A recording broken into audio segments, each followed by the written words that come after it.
This is Jocko podcast number 201 with Echo Charles and me, Jocko Willink. Good evening, Echo. Good evening. I had left my daughter Maggie with my parents while I and my business partner drove a few minutes away to look at a vacant store right in the heart of town. As soon as I saw it, I knew it would be perfect. As the landlord was putting the lease in my hand for me to sign, my cell phone rang, and I saw it was my mom. Thinking she was just checking to see when I would be back, I ignored the call. When my phone immediately rang again, I knew something was up. My initial fear was that something happened to my 10-month-old daughter. My mind went to the worst place, and at the time, I didn't think anything could be worse than that. When I answered the phone, all I heard on the other end were muffled screams. It was clearly a noise made by someone who was so broken up and in such a state of shock that he or she couldn't even cry properly. I didn't know how to prepare myself for whatever news I was about to receive. I started shaking uncontrollably. "Tell me what happened," I cried. I was terrified that something horrible had happened to Maggie. Had she tripped and split open her head, choked on something? My mind was running wild with possibilities. Not knowing was almost worse than knowing at this point. "Have you called an ambulance?" I yelled. "Yes," answered the voice on the other phone, before the line suddenly went dead. I knew that I was too upset to drive. I asked my business partner to take me home. A 5-minute drive I had traveled countless times before, but this time those 5 minutes felt like an eternity. And while the car was crawling through the streets, my mind was racing at 1,000 miles a minute. My husband was at work about an hour away. While I wanted the comfort that his voice would bring, I decided not to call him until I got home to the house and could figure out what was going on. I didn't want to upset him if I didn't have to. As we pulled onto my parents' street, my heart started racing as fast as my mind. I didn't see an ambulance anywhere in sight. For a moment, that gave me a sense of relief. Maybe things weren't as serious as I had led myself to believe. My dad was standing in the driveway next to a friend, Lieutenant Colonel Corky Gardner. He and my father had served together in the Marine Corps, and he was a dear friend of the family. He and his wife lived about 45 minutes away, so it struck me as odd to see him standing there, especially since my parents had not mentioned he would be coming over. I jumped out of the car while it was still moving. "Where's the ambulance?" I screamed. My dad stared back at me with a blank look. Then, in a very measured tone, he said, "Travis was killed." I heard those words loud and clear, but they didn't make any sense to me. It took me a few seconds to process what I was being told. Since the moment I hung up the phone, I'd known something was wrong, but this was far worse than anything I could have imagined. I thought my daughter was in imminent danger, and here I was being told that my brother was dead. He was 26 years old.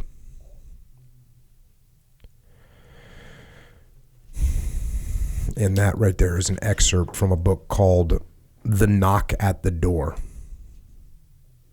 3 Gold Star families bonded by grief and purpose. And this book is written by Manion, who wrote that opening section, who is the sister of U.S. Marine First Lieutenant Travis Manion, who was killed in Iraq. It was also written by Amy Looney Hefferman, the surviving spouse of Lieutenant Brendan Looney, a SEAL officer killed in Afghanistan. And the other author, the final author, is Heather Kelly, the surviving spouse of First Lieutenant Robert Kelly, a Marine Corps officer also killed in Afghanistan. And you may recognize these names because I've talked about all these names on this podcast. I read a speech on podcast number 162 about two brave Marines, Jonathan Yale and Jordan Herder, who held the line at an outpost while being attacked by a vehicle-borne bomb. And these two brave Marines stood their ground and stopped the vehicle before it could enter their outpost and kill many more of their fellow Marines. But the bomb did detonate, and it killed both of them. And that speech was made by a Marine Corps general, General Kelly. And I mentioned when I read that speech that General Kelly's son was killed in action. And that was First Lieutenant Robert Kelly. And then you may have heard me talk about Brendan Looney, a SEAL that I put through training, who was loved by his brothers in the teams, who was a few days from coming home after a tough deployment in Afghanistan, who volunteered to go on a turnover operation and was killed in a helicopter crash in Afghanistan on September 21st, 2010. And when I talked about him, I spoke a lot about his best friend, Travis Manion. And I talked about Travis Manion as well when I had Brian Stan on the podcast. Well, Travis Manion was killed in action on April 29th, 2007. And I went into detail around the relationship between Travis and Brendan, who are buried next to each other at Arlington National Cemetery, when I had Travis's dad on the podcast number 72, and we discussed his book, which is called Brothers Forever. And this book that I'm reading from today, The Knock at the Door, this gives a different perspective.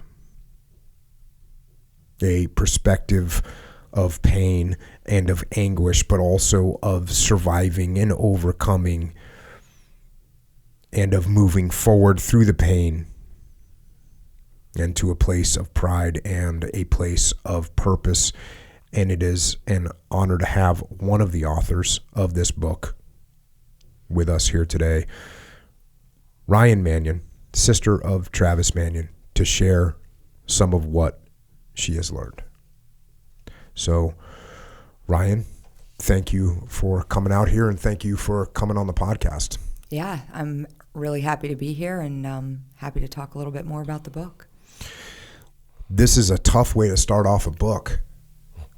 Yeah. With what's got to be the worst day of your life, I'm assuming, or at least right up there.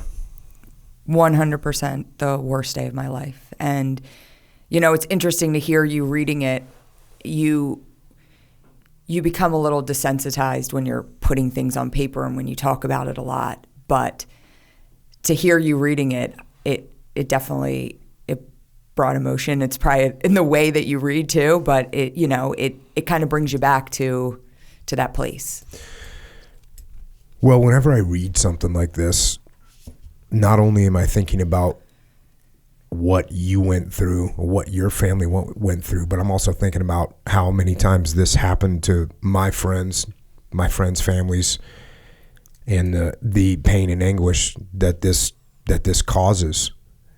And yeah, it's just, that you titled the book "The Knock at the Door," and for anyone that doesn't understand this, the military has a very well-defined protocol that they take when a service member is killed overseas, and it's a personal notification, which is actually a great thing compared to what they used to do. And I don't know if you've ever seen the what are those little messages that they used to send? Like a telegraph. Yeah, like a telegram message. That's right. It was a telegram. They would send a telegram that said, "Dear Mr. and Mrs. Smith, we're sorry to inform you that your son Barry Smith was killed in action around this day, in around this area." So at some point, someone smart realized that that was a horrible way to notify families. So they have a very strict protocol. And what the protocol consists of is uniformed personnel from the service branch that the service member was in going to the home and knocking on the door in full dress uniform. And it's these days, what's become challenging about it is it's a race against social media and it's a race against the news.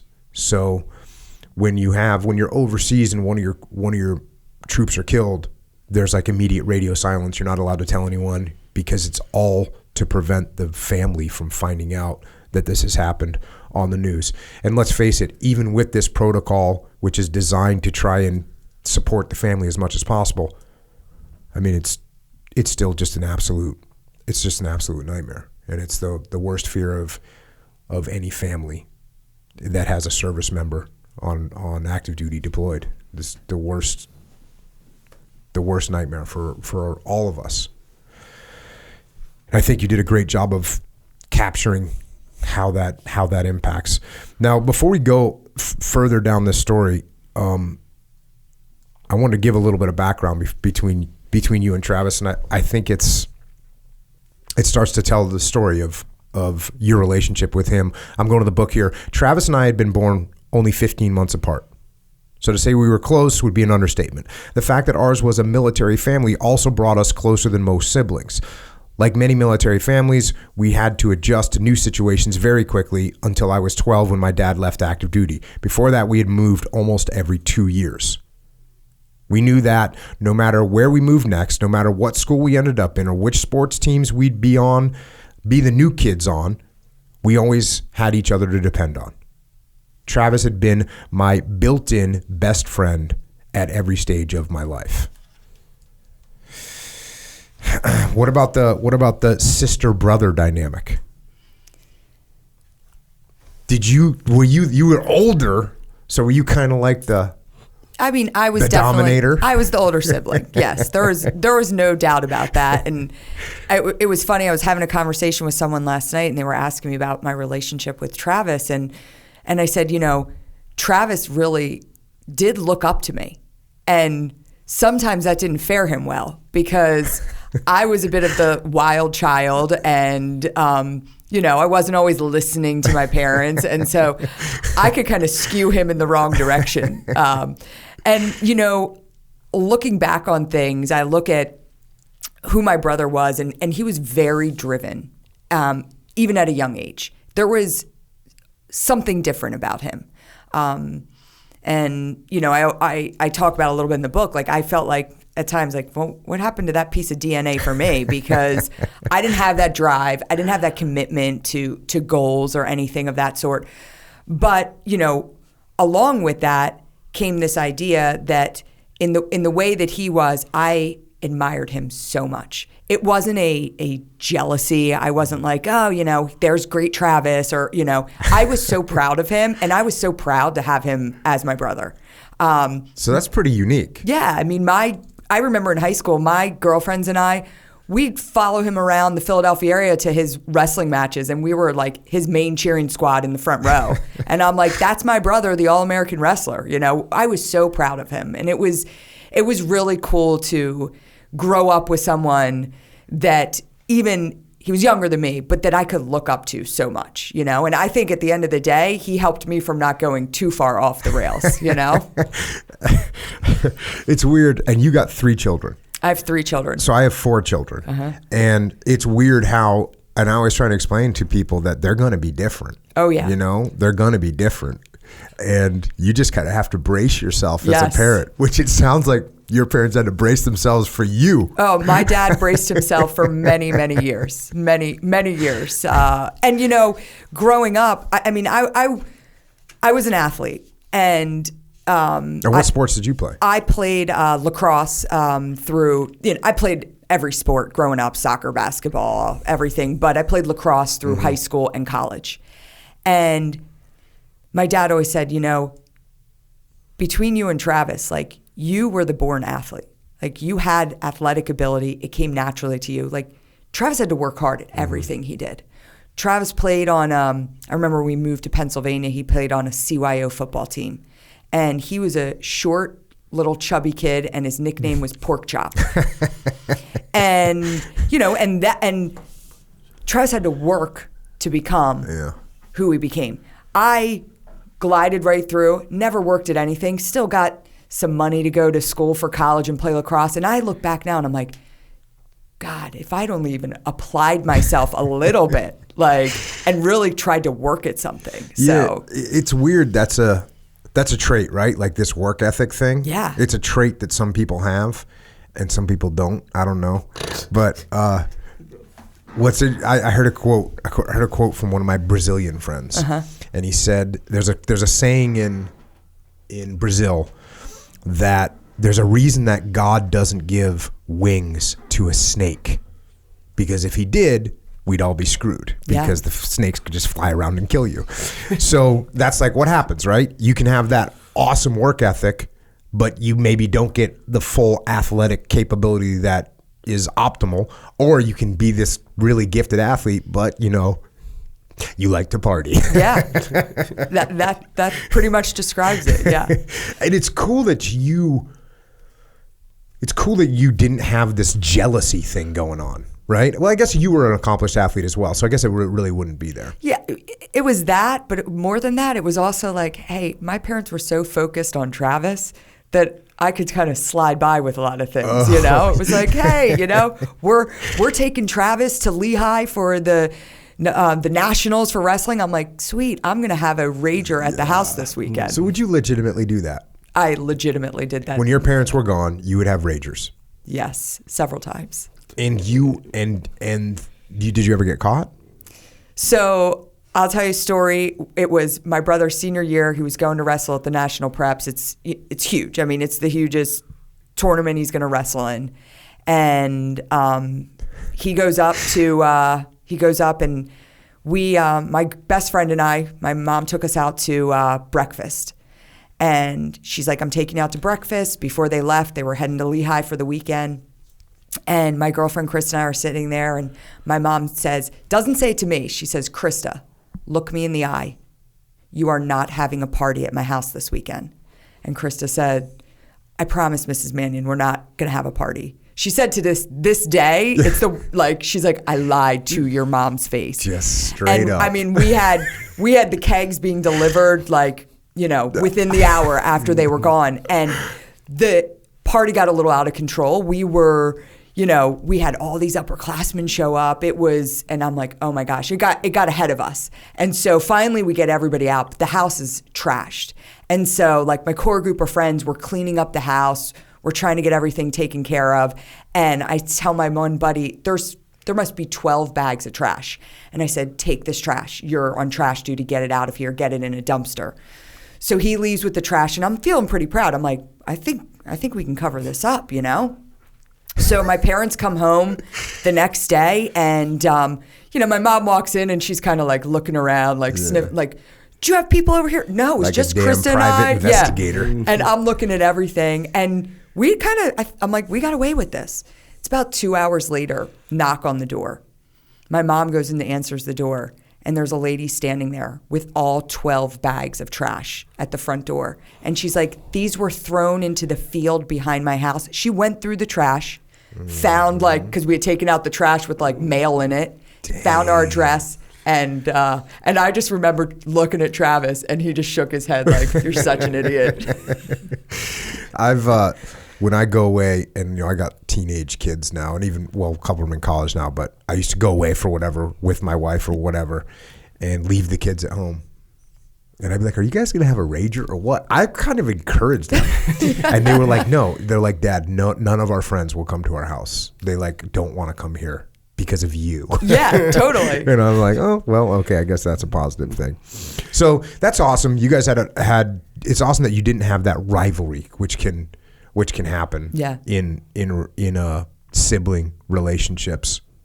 My kids don't really have it either, now that I think about it, which is cool. What about competition, even on a more friendly level? Did you ever feel like you're competing with him? Ping pong death matches or anything like that? I mean, listen, just in life, I mean. Yeah, I mean, growing up, I mean, as when we were young, I used to tease him endlessly.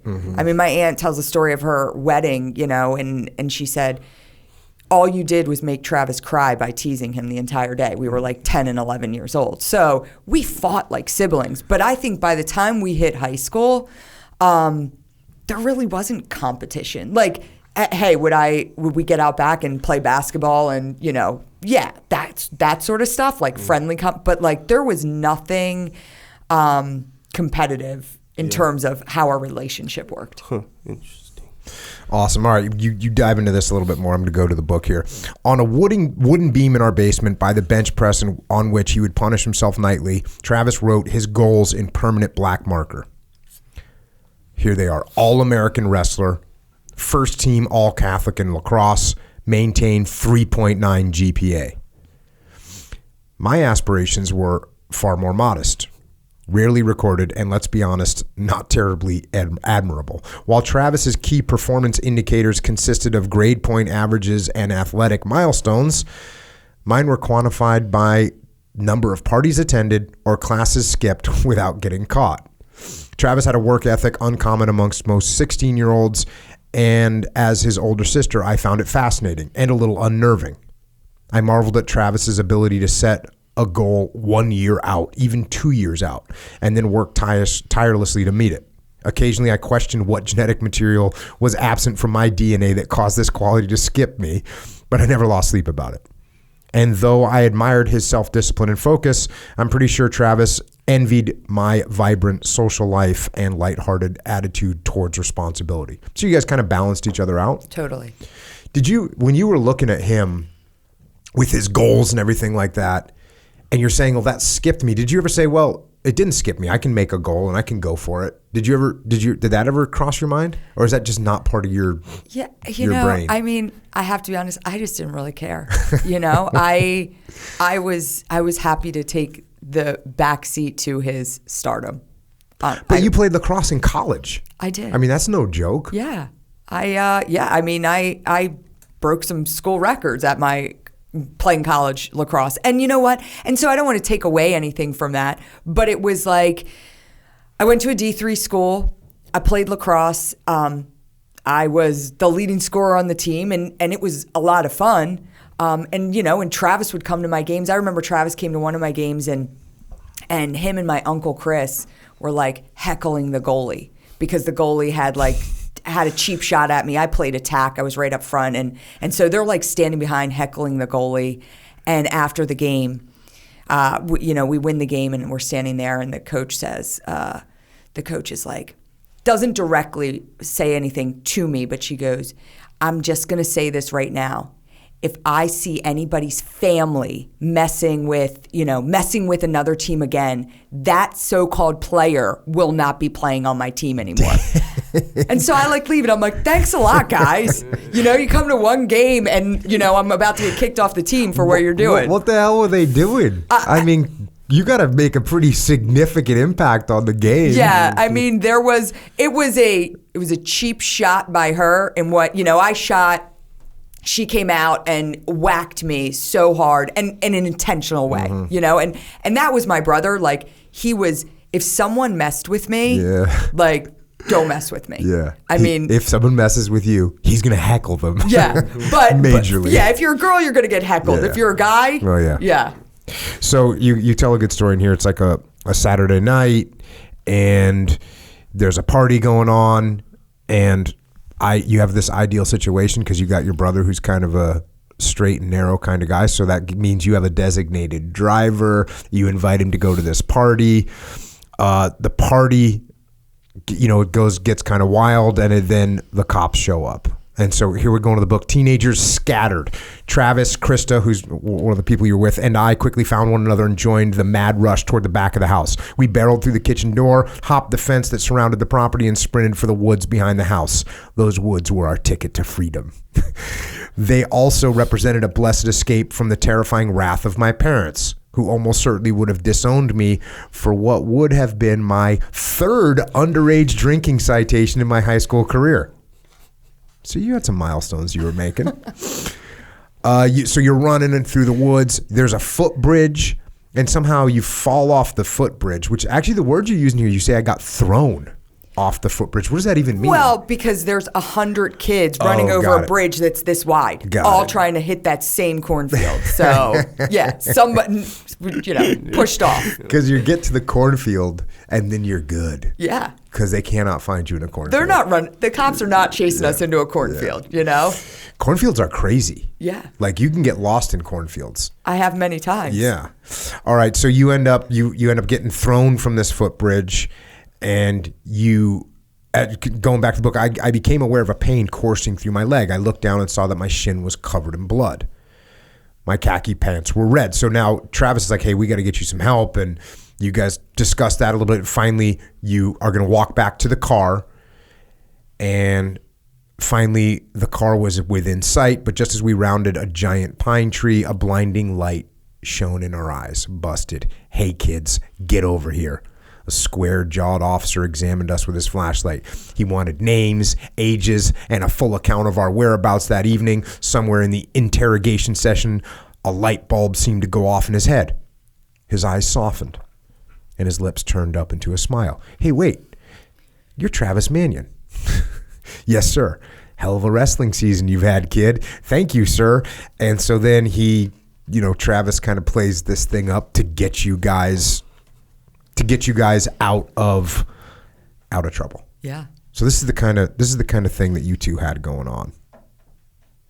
Yeah. It was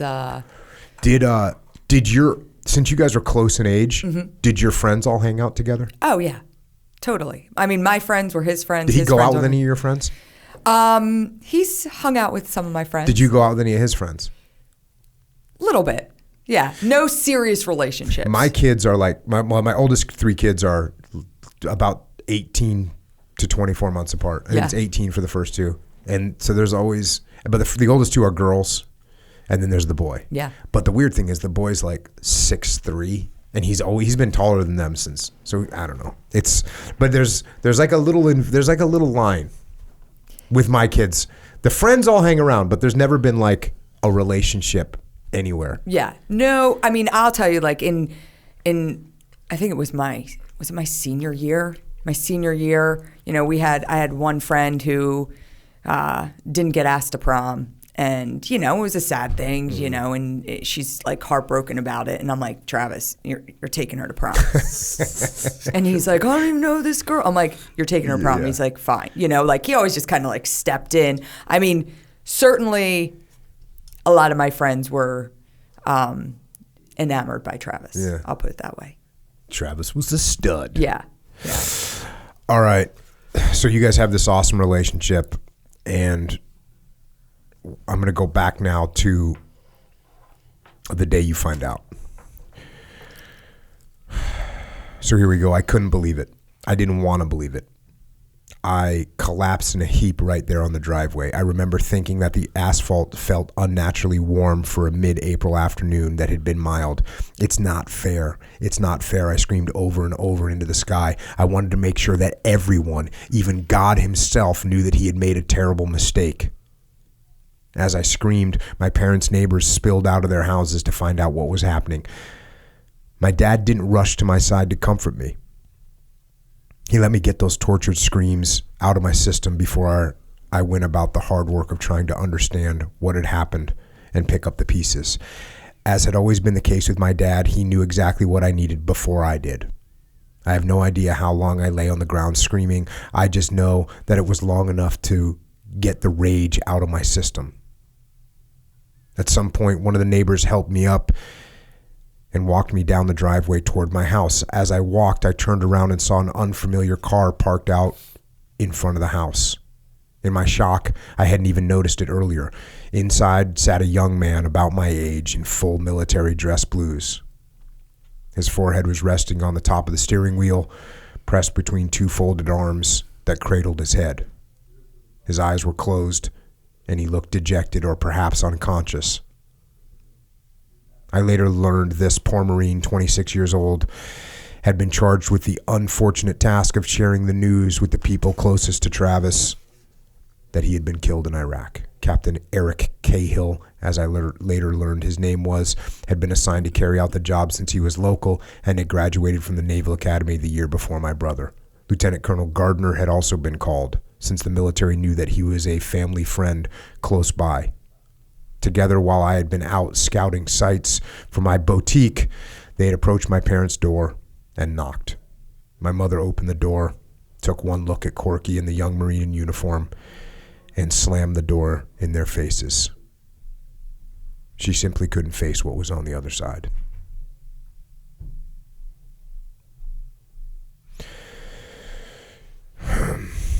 Like I said, that's what every military family knows. There's only one reason that person's coming to your house in their dress uniforms. Yep. And since your dad was in the Marine Corps for whatever 20 something years, and she obviously knew this as good as well as anyone.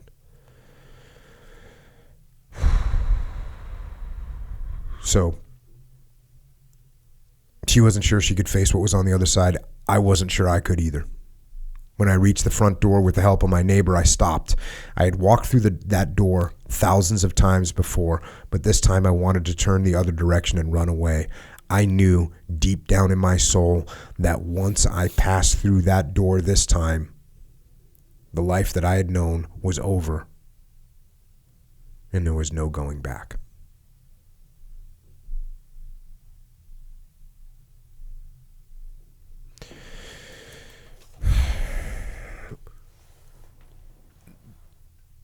That permanence. I was at the SEAL teams. I was in the training command, and a guy got wounded really bad overseas. And somebody called me and said, hey, this guy, he got wounded really bad. And I think the guys that called, there's two guys on the other end, and I think they were looking for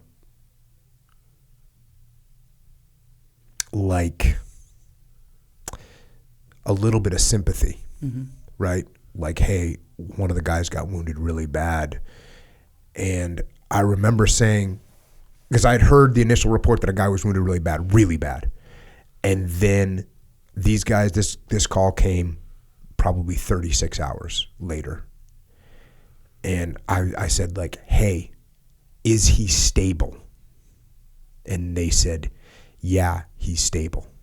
And I said, well, then we're good. And for them, I mean, for them, they were still thinking like, hey, this guy's going to lose limbs. Like, this guy's going to be in really bad shape. But for me, like, because, you know, I'd only come back from Iraq a little while before and lost guys there. Yeah. And so for me, the difference between, hey, this guy's, as messed up as this guy's going to be, as horrible the situation is, and the wounds that he suffered are horrible, but he's going to be here. And this permanence of what you know, that's what I was thinking about when I was reading about you saying, when you walk through that door, the line between life and death is like, it's like you can't even identify it. It's so slender. Mm-hmm. And it falls on one side or the other. Yeah, you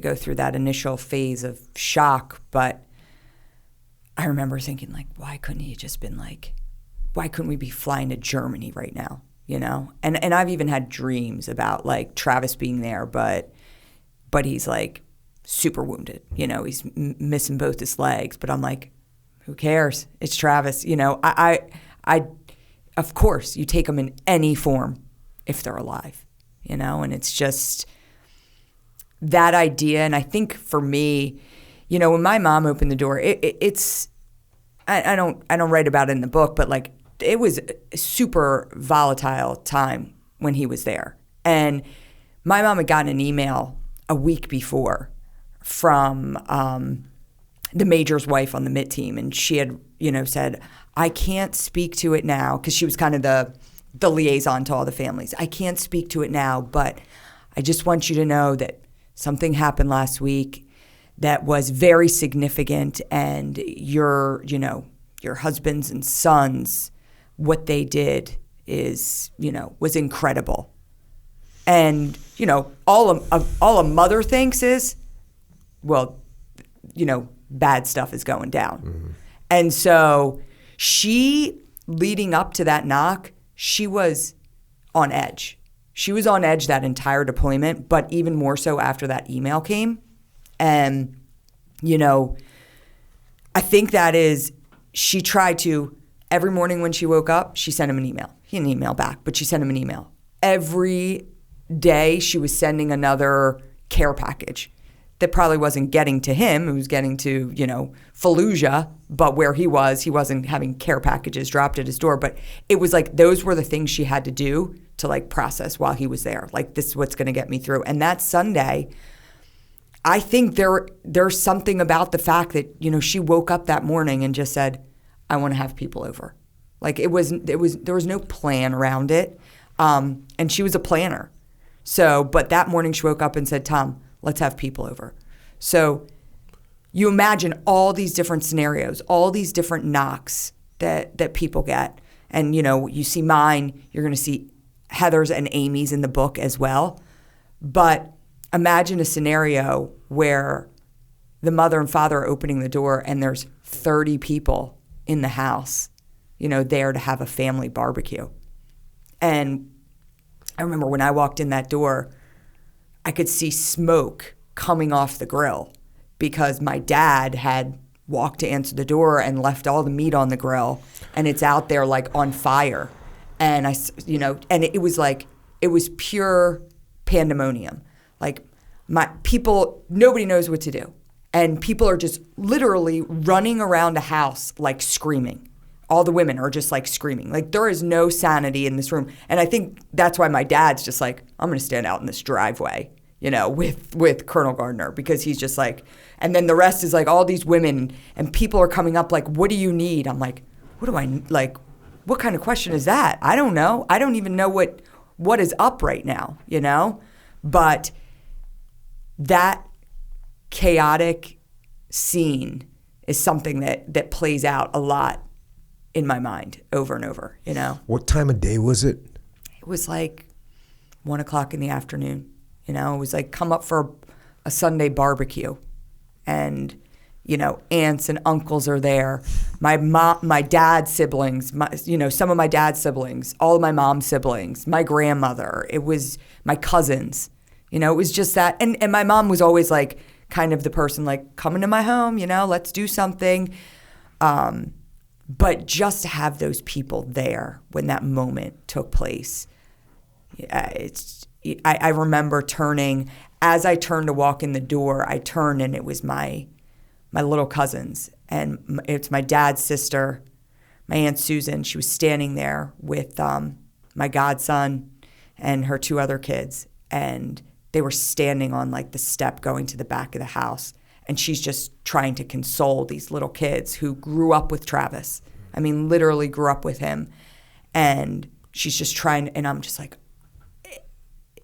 you can't even play that scene out in a movie, I mean, you can't even capture what it was. You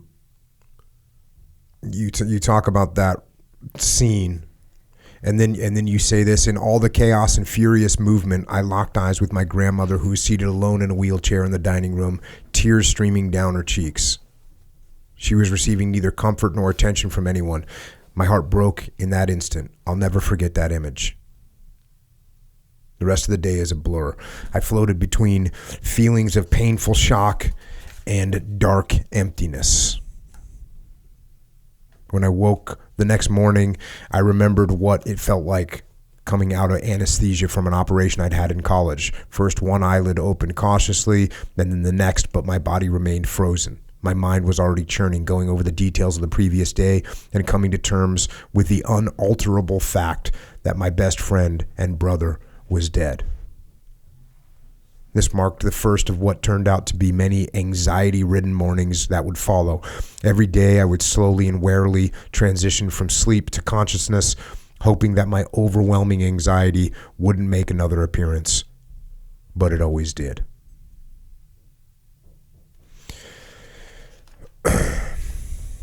Did you ever have did you ever wake up in the morning and forget for like 3 seconds what had happened?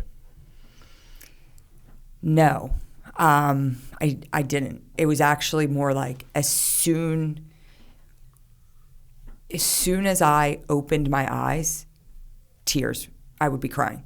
Like if I was awake, I was either like non-functional, just like, you know, or I was crying. And I would say for a good month, I woke up and I'm like, oh my gosh, I think so every day for the rest of my life, I'm going to wake up crying. You know, you're like, you go through these phases like, okay, this is the new normal. I will wake up crying every day. And I honestly could not wait every night to fall asleep because the only time I wasn't in pain was when I was sleeping.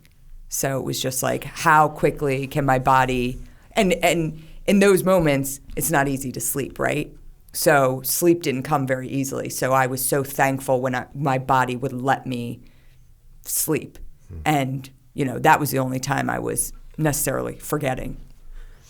I've experienced like when something really bad happens, like when I've lost friends and I wake up in the morning and for like literally 3 seconds, you know, the alarm clock goes off and I, you know, shut off the alarm clock and everything's like totally normal for 3 seconds. And then I take 2 steps out of my bed and boom, I get hit. Oh.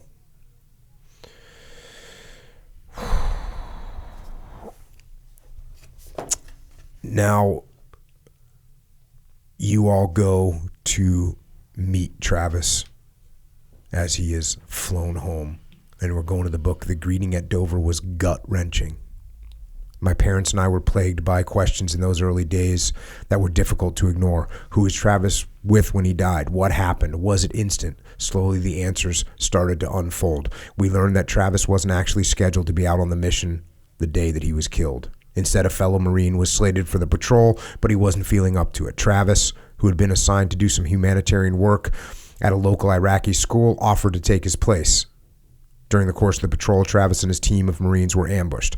A firefight erupted, and they were quickly pinned down, taking fire from 3 sides. Travis, seeing his Navy corpsman shot and lying wounded in the middle of the road, immediately ran out into the line of fire to carry his colleague to safety.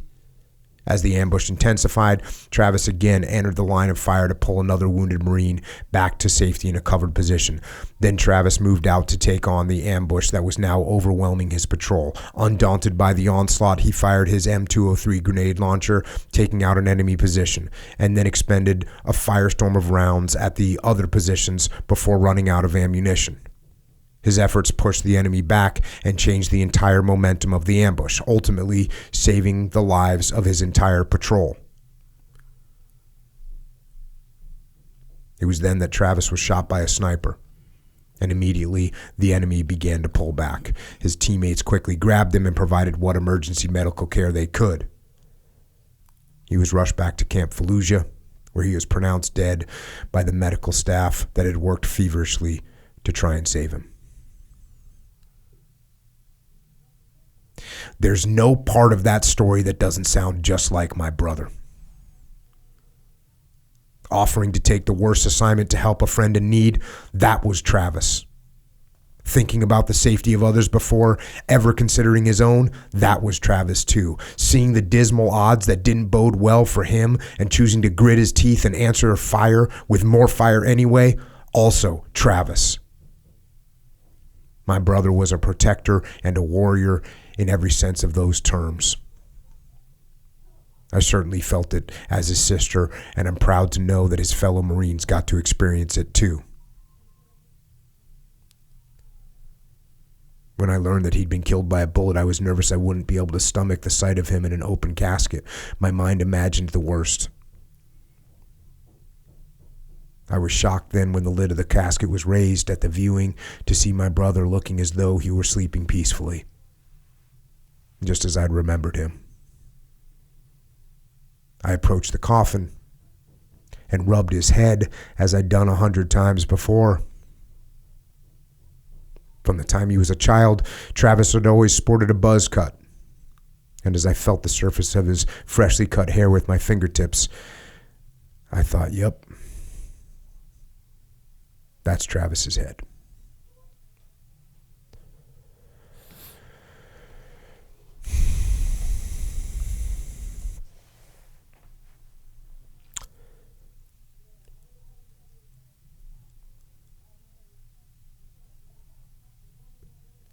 That was Travis. Yeah. And it's like his whole life was leading to this moment where he needed to do something beyond what is expected of a human being to do. I think, when you look back at his childhood, I think he was doing things that were beyond what a 10-year-old child was supposed to do, or what a 15-year-old kid was supposed to do. Or, it was like, and they were small moments, right, in the whole scheme of things, but they ultimately prepared him for that last day. I was, after Mikey Monstour got killed and we came home, and I was talking to Mikey's sister, and she just said, yeah, she said, when I found out what happened, I wasn't even remotely surprised at all. Yeah. She's like, oh, he jumped on a grenade and saved 3 of his friends. She's like, that's exactly, she's like, I don't want to say that I knew that this would happen, but she said, this is no surprise at all. Yeah.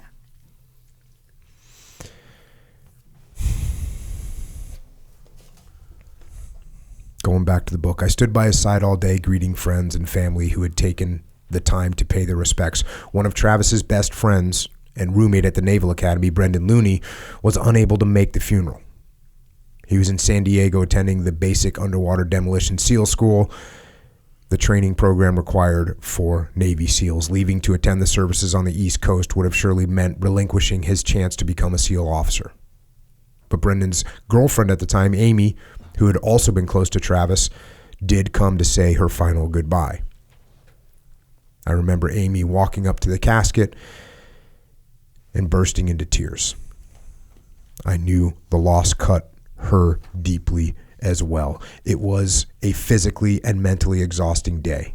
And as much as I could hardly bear the idea of standing by that casket 1 minute longer after hours of doing so, I also didn't want to imagine that time coming to an end. I knew that after the last person knelt down to say a prayer in front of Travis, the funeral director was going to close that casket forever, and that would be it. I'd never seen my brother's face again.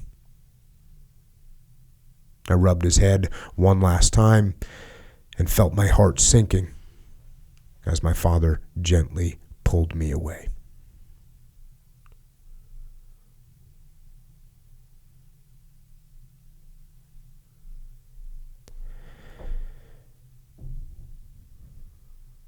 After the funeral, the burial, and the celebration of his life that followed, I remember sitting on the back stairs outside my parents' home, the same place where I'd sought solace in the chaos after first hearing of his death. The winter had melted away, and a beautiful spring day had sprung up in its place. In the weeks and months that followed, I often found myself outside, crouched on that stair, and in those stairs in that same position. Time was passing. Life was moving on. I was watching it happen, but I was not participating in it. I felt bitterness towards the people who could return to their normal lives, jobs, and families, while I sat on the same stair in the same red sweatshirt, terrified of what might come next.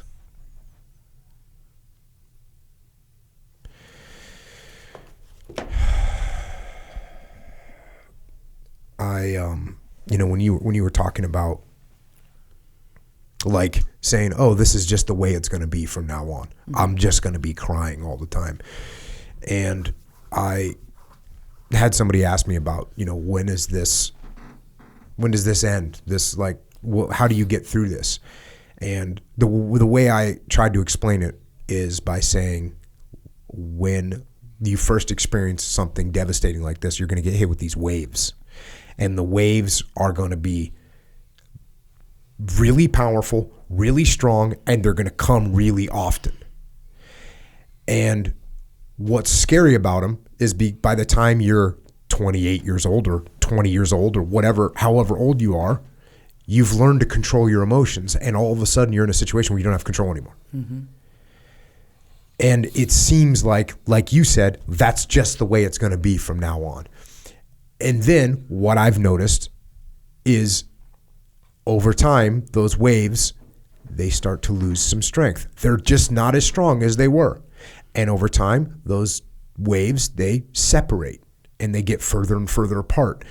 And what happens, and this is what I thought of when I read this part that you wrote, is, the closer you are to the person, the stronger those waves are and the longer it takes for that calm to approach. So when you see other people that are already kind of have found some calm again and they're moving on, it can make you mad. Totally. They have the 12 stages of grief. I couldn't name all 12 stages. I didn't follow it, but I know anger's up there, and I felt anger, and it was just and it was anger at everyone else. Screw you guys, we're here, we're living it, and you're living their lives. On the flip side, having some perspective, thank you for being there for us. Thank you for doing what you did. Thank you for leaving your job for a week to support my family. You don't have that mindset when you're in it. You're like, oh, you're going back to work?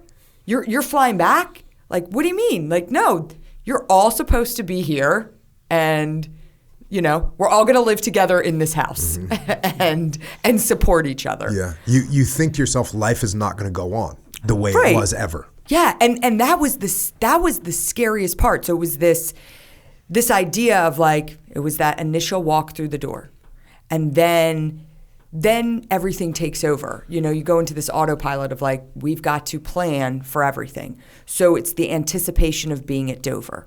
But that anticipation comes with a level of excitement isn't the right word, but I can't wait till that coffin comes off the plane. There he is. He's now with us. And it's these small steps, and it's okay, next is the viewing. I can't wait to be able to see my brother. And then it's we're closing that casket, and it's another thing. You walk through that door, the casket's closing, the funeral mass happens, everyone comes back. You've got hundreds and hundreds of people at a reception, and then it's that last bag of trash is taken out by the neighbor, and they say bye, and you're oh crap. Now we actually really have to think about what this means, because you're just kind of going through this process.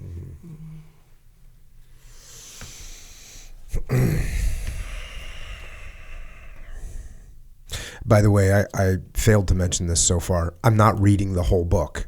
And so if there's some things that are jumping around or whatever, that's why, because I'm not here to do an audio version of this book. But that's why I'm reading chunks of it. But you've got all kinds of detail in there that I'm not going over and connecting these chunks that I'm reading. So that's why people should just buy the book. So I haven't said that yet, but if there's anything that seems jumpy, that's why it is jumpy, because I'm jumping around from section to section. You continue on here.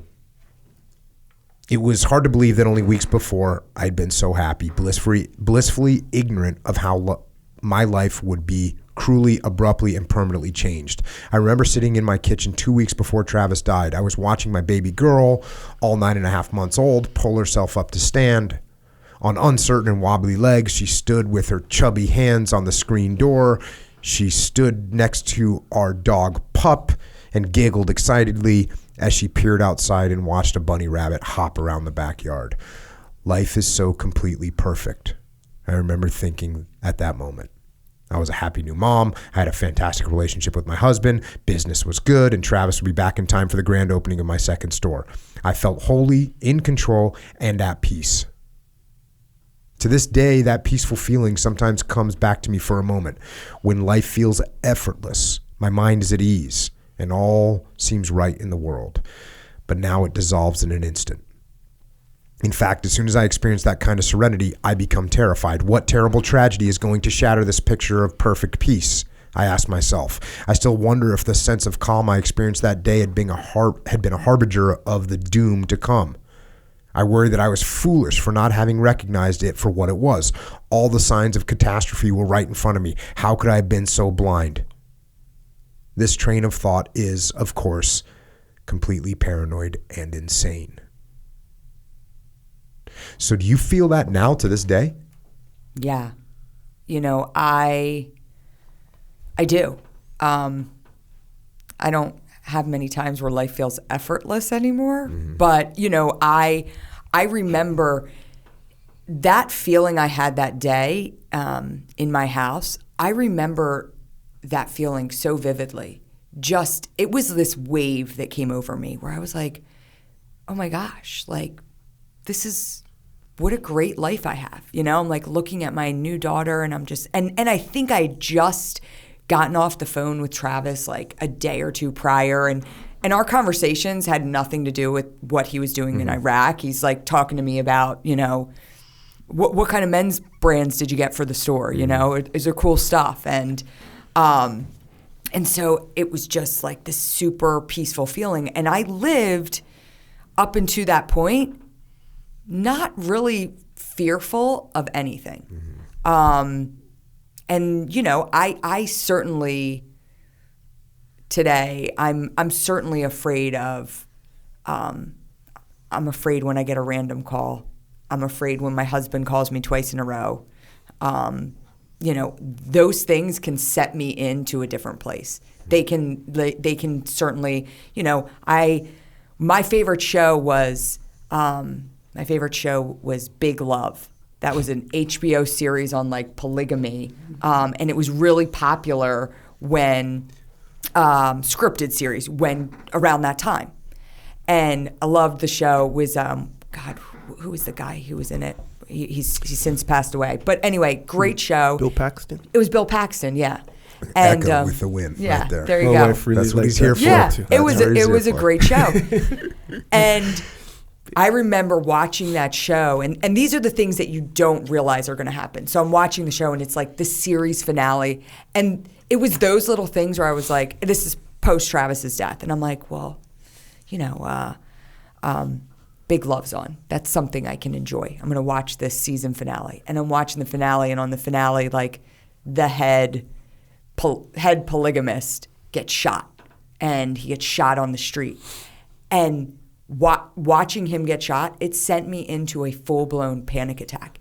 It was such a visceral reaction that I wasn't expecting that it stunned me. And I was like, oh my God, I can't see that. I mean, my 5-year-old walks around, he's got a little like pistol that was Dave's, my husband's. And he brought it, my mother-in-law found it, and she brought it back about a month ago. And it's the cutest little thing with the holster. And I can't be around Travis holding it, my little Travis holding it. I'm like, David, there's something about like guns now, and there's seeing them pointed, being shot, like it sends me in a bad place, and it's those sort of things that you don't realize until a little bit after the fact that, okay, these are the residual effects, and some of them go away and some of them don't, and some of them just are a part of who you are now. And I'm definitely a jumpier person, like I hear something, I'm like, what happened, where before I was not like that. I was kind of like, oh, you heard something, You talk a little bit about that more here. You say the fear and paranoia that follow in the wake of grief can create a tremendous roadblock. It stunts our personal growth and darkens our overall sense of well-being. Some people respond to unexpected and trying situations with passive acquiescence, and others with fire and fury. I responded by heightening my vigilance. After Travis's death, I found myself compelled to be wary. I was always on the lookout for the next great tragedy to befall me. This hurled me down some very dark and troublesome paths, from panic attacks to self-destructive behaviors, but also led me to some amazing gifts like recovering my sense of humor and living with intention. What self-destructive behaviors did you pick up? I mean, I think, self-destructive in a way that, I stopped kind of taking care of myself. Yeah. I go into the next place where I'm talking about, I decide to run a marathon, but I'm running a marathon smoking a pack of cigarettes a day. And, I'm drinking a lot, and I'm just kind of like, I'm going to do this, but on the same token, this is kind of who I am now, and,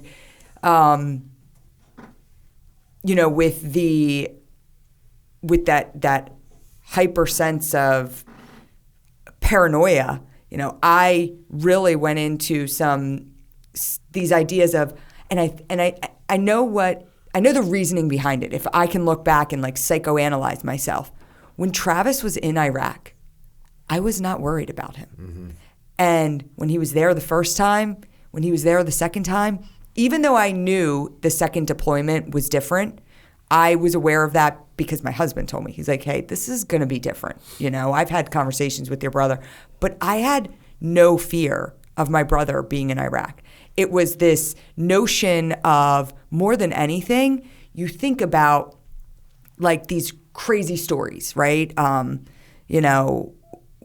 Iceberg, or like, a icicle falling off a garage and like impaling a woman on her head, right? And it's like these totally crazy stories, and you're like, that's so crazy. Well, I mean, it's never going to happen to you, right? It's like the plane crash theory. Like, we all fly on planes, but you tell your kids, planes don't crash. You're not going to be in a plane that crashes. So you don't think about that happening to you. And that, maybe it was a defense mechanism, but that's how I got through Travis being in Iraq. I wasn't, I didn't show any fear. I didn't show any, I didn't even have any fear. It wasn't that I didn't show it. I really didn't have it.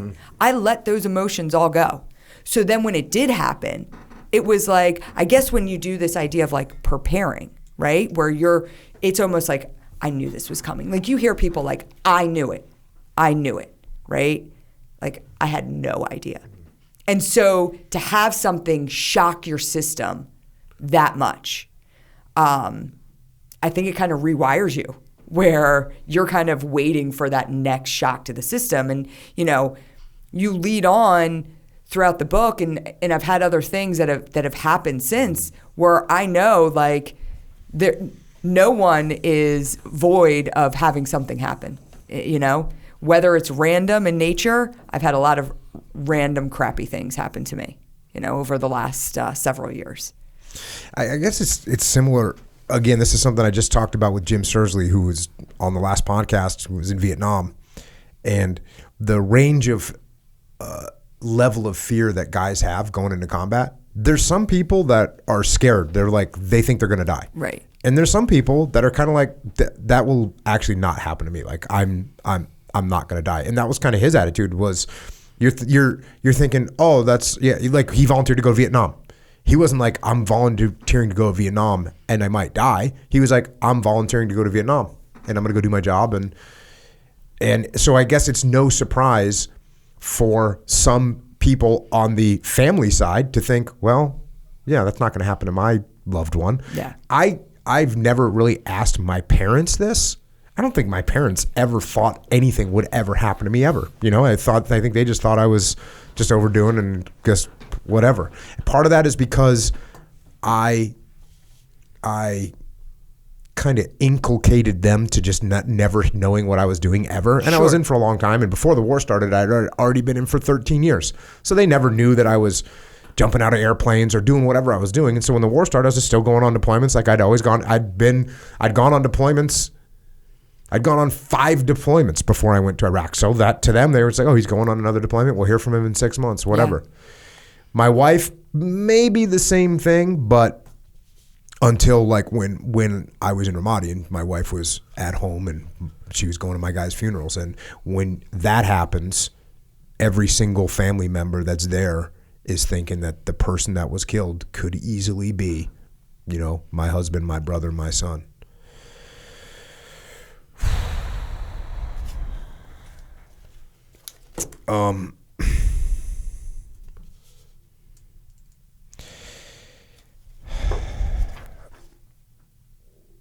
Now you talk a little bit about just this idea of grief. The fact is, grief will transform you. And you've got will italicized, which I think is important.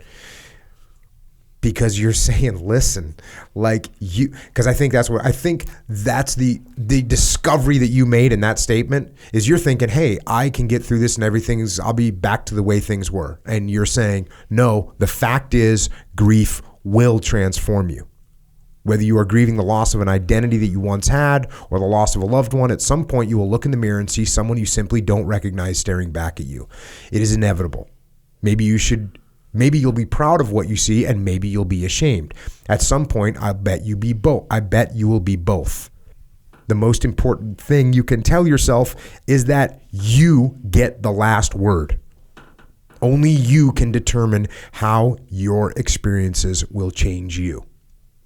And only you can be held accountable for that transformation. So these are powerful things. I wrote a book, and I guess I talk about an attitude of extreme ownership, of taking ownership of what's going on. And, there's always someone that wants to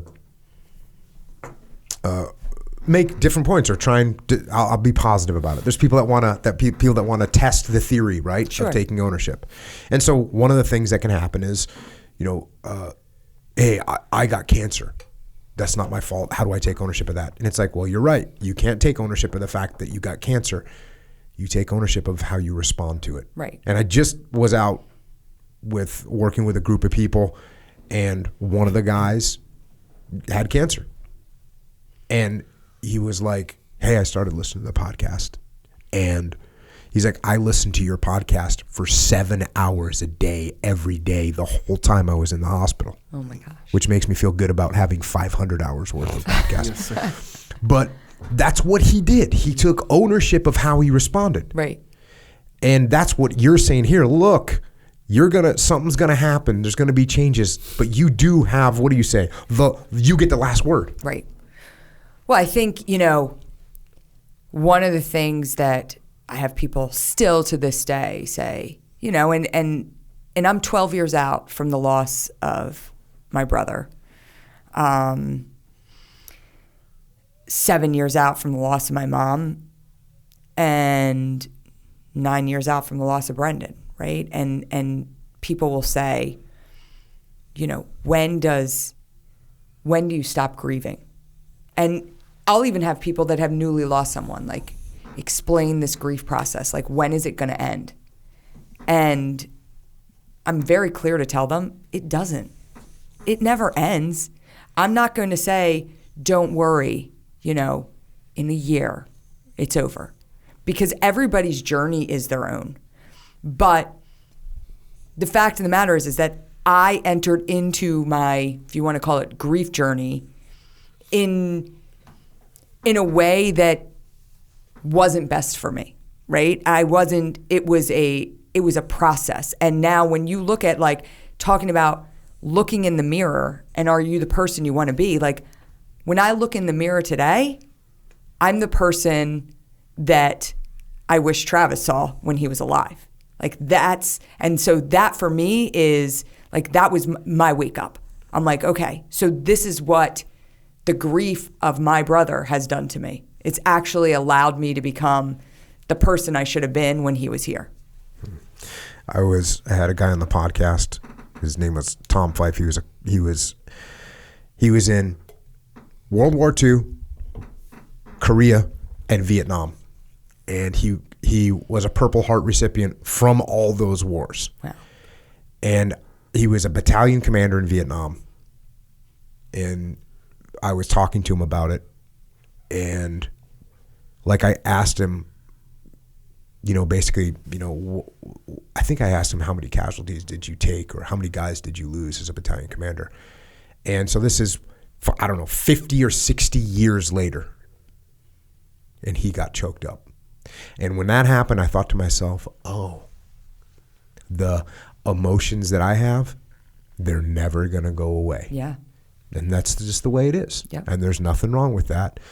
The waves get more separation between them over time, but those waves can hit you at any time. And I think, what I find now is the further you get out, the waves actually come at like really inopportune times. So I'm not an incredibly emotional person to begin with. That bout of the first month after Travis's death was probably the most crying I've ever done in my entire life. But it was an involuntary response. Like there was not, that's just what it was. And if I was out in public, I had on the biggest sunglasses you could possibly find, because I get uncomfortable when people see me emotional. And so I tried to cover it. But now today, the way those waves come, it could be something so small that someone says or something I see, and it doesn't matter where I am, and it's just like, oh my God. And it kind of like takes your breath away, takes you back to that place. And, I do a lot of public speaking, and I share Travis's story, and everyone's like, I don't know how you do that without breaking down. And I'm like, listen, that's not the time for me to break down. Like I'm there to do a job. I'm there to share that story and make sure that you hear that story. But if you think for 1 second that there aren't times I'm driving in the car and a song comes on, or I'm out on a run, or I'm sitting there looking at my kids, and that still happens. Mm-hmm. And it doesn't come as often, but like you said, 50, 60 years out, a service member talking about his friends, like that's never going to go away, and nor would I want it to. Exactly. You continue on here, like anyone who has received a jarring knock at the door, literal or figurative. And that's what's important. And you, again, since I'm jumping around this book, there's the metaphorical knock at the door that a service member's family can receive. But that knock on the door can be anything. Sure. Right? Anything that is unexpected in your life. And everyone's going to get them in your life. You're going to get a knock at the door that you want to do what your mom did, which is slam the door and don't let it come in, but it's coming. Yeah. I've been to the darkest, deepest, and ugliest corners of my mind, and I've learned a thing or two. I don't hope to spare you the hurt or pain that comes with a knock. I'll read that again. I don't hope to spare you the hurt or pain that comes with the knock. I don't think that I could. I only hope to share the lessons I learned in the process, the ones that have the power to transform you in all the right ways and remind you that you are not alone. So yeah, you're not saying that you can make the pain go away. It's going to hurt. But there's steps you can take to move through that hurt that make more sense, like you said, looking back. Yeah. Yeah, this book is all built on perspective. I'll tell you that. You know, sure. I mean, I couldn't have written this book even 5 years ago. You know, I mean, it took 12 years to be able to say, okay, I'm ready to put pen to paper. And listen, I'm no expert, but I've got a lot of experience in grief. You know, so I'm gonna kind of share my thoughts on that. Well, it helps anytime you can see something unfold for someone else. It makes you able to better handle it yourself. That's 100%. That's why I read war books all the time. So I was able to try and figure out what was happening in combat. Even if I'd never seen it before, I'd seen it before. Mm-hmm. You say this, in the early days after Travis was killed, my decision-making was more impulsive than rational. Impulsive decisions can be catastrophic, and a few of mine have been. But they've also been a great way for me to channel my nervous energy. I think subconsciously I believed that as long as I was doing something, anything, then I wouldn't have to acknowledge the intense pain that was overtaking my spirit and fighting to get out. 2 weeks before Travis was killed, he called home from Iraq. I want to run the Marine Corps Marathon, he told my dad. That's great, Trav, my dad responded. And I want you to run it with me, he finished. My father was then in his early 50s and in solid shape, but this was no small request. After running the Marine Corps Marathon a couple times when he was younger, my dad had retired his marathon shoes forever, he thought. But he wasn't about to say no to his son fighting a war thousands of miles away. Let's do it, he replied. In mid-May, when the funeral services were over and my parents, extended family, and friends were gathered in the living room, my dad remembered his promise to Travis. I'm still going to run that marathon, he proclaimed to the quiet gathering of distraught, dumbstruck family members. I'll run too, Tom, said Chris, my dad's youngest brother. I'm in, echoed his wife, my Aunt Susan. One by one, people picked up their heads, hardened their gazes, and joined him. Pretty soon, every single person in that room had committed to 26.2 miles in honor of Travis. I was conveniently engrossed in a thread on the carpet when I felt a dozen pairs of eyes landing intently on my face. I looked up.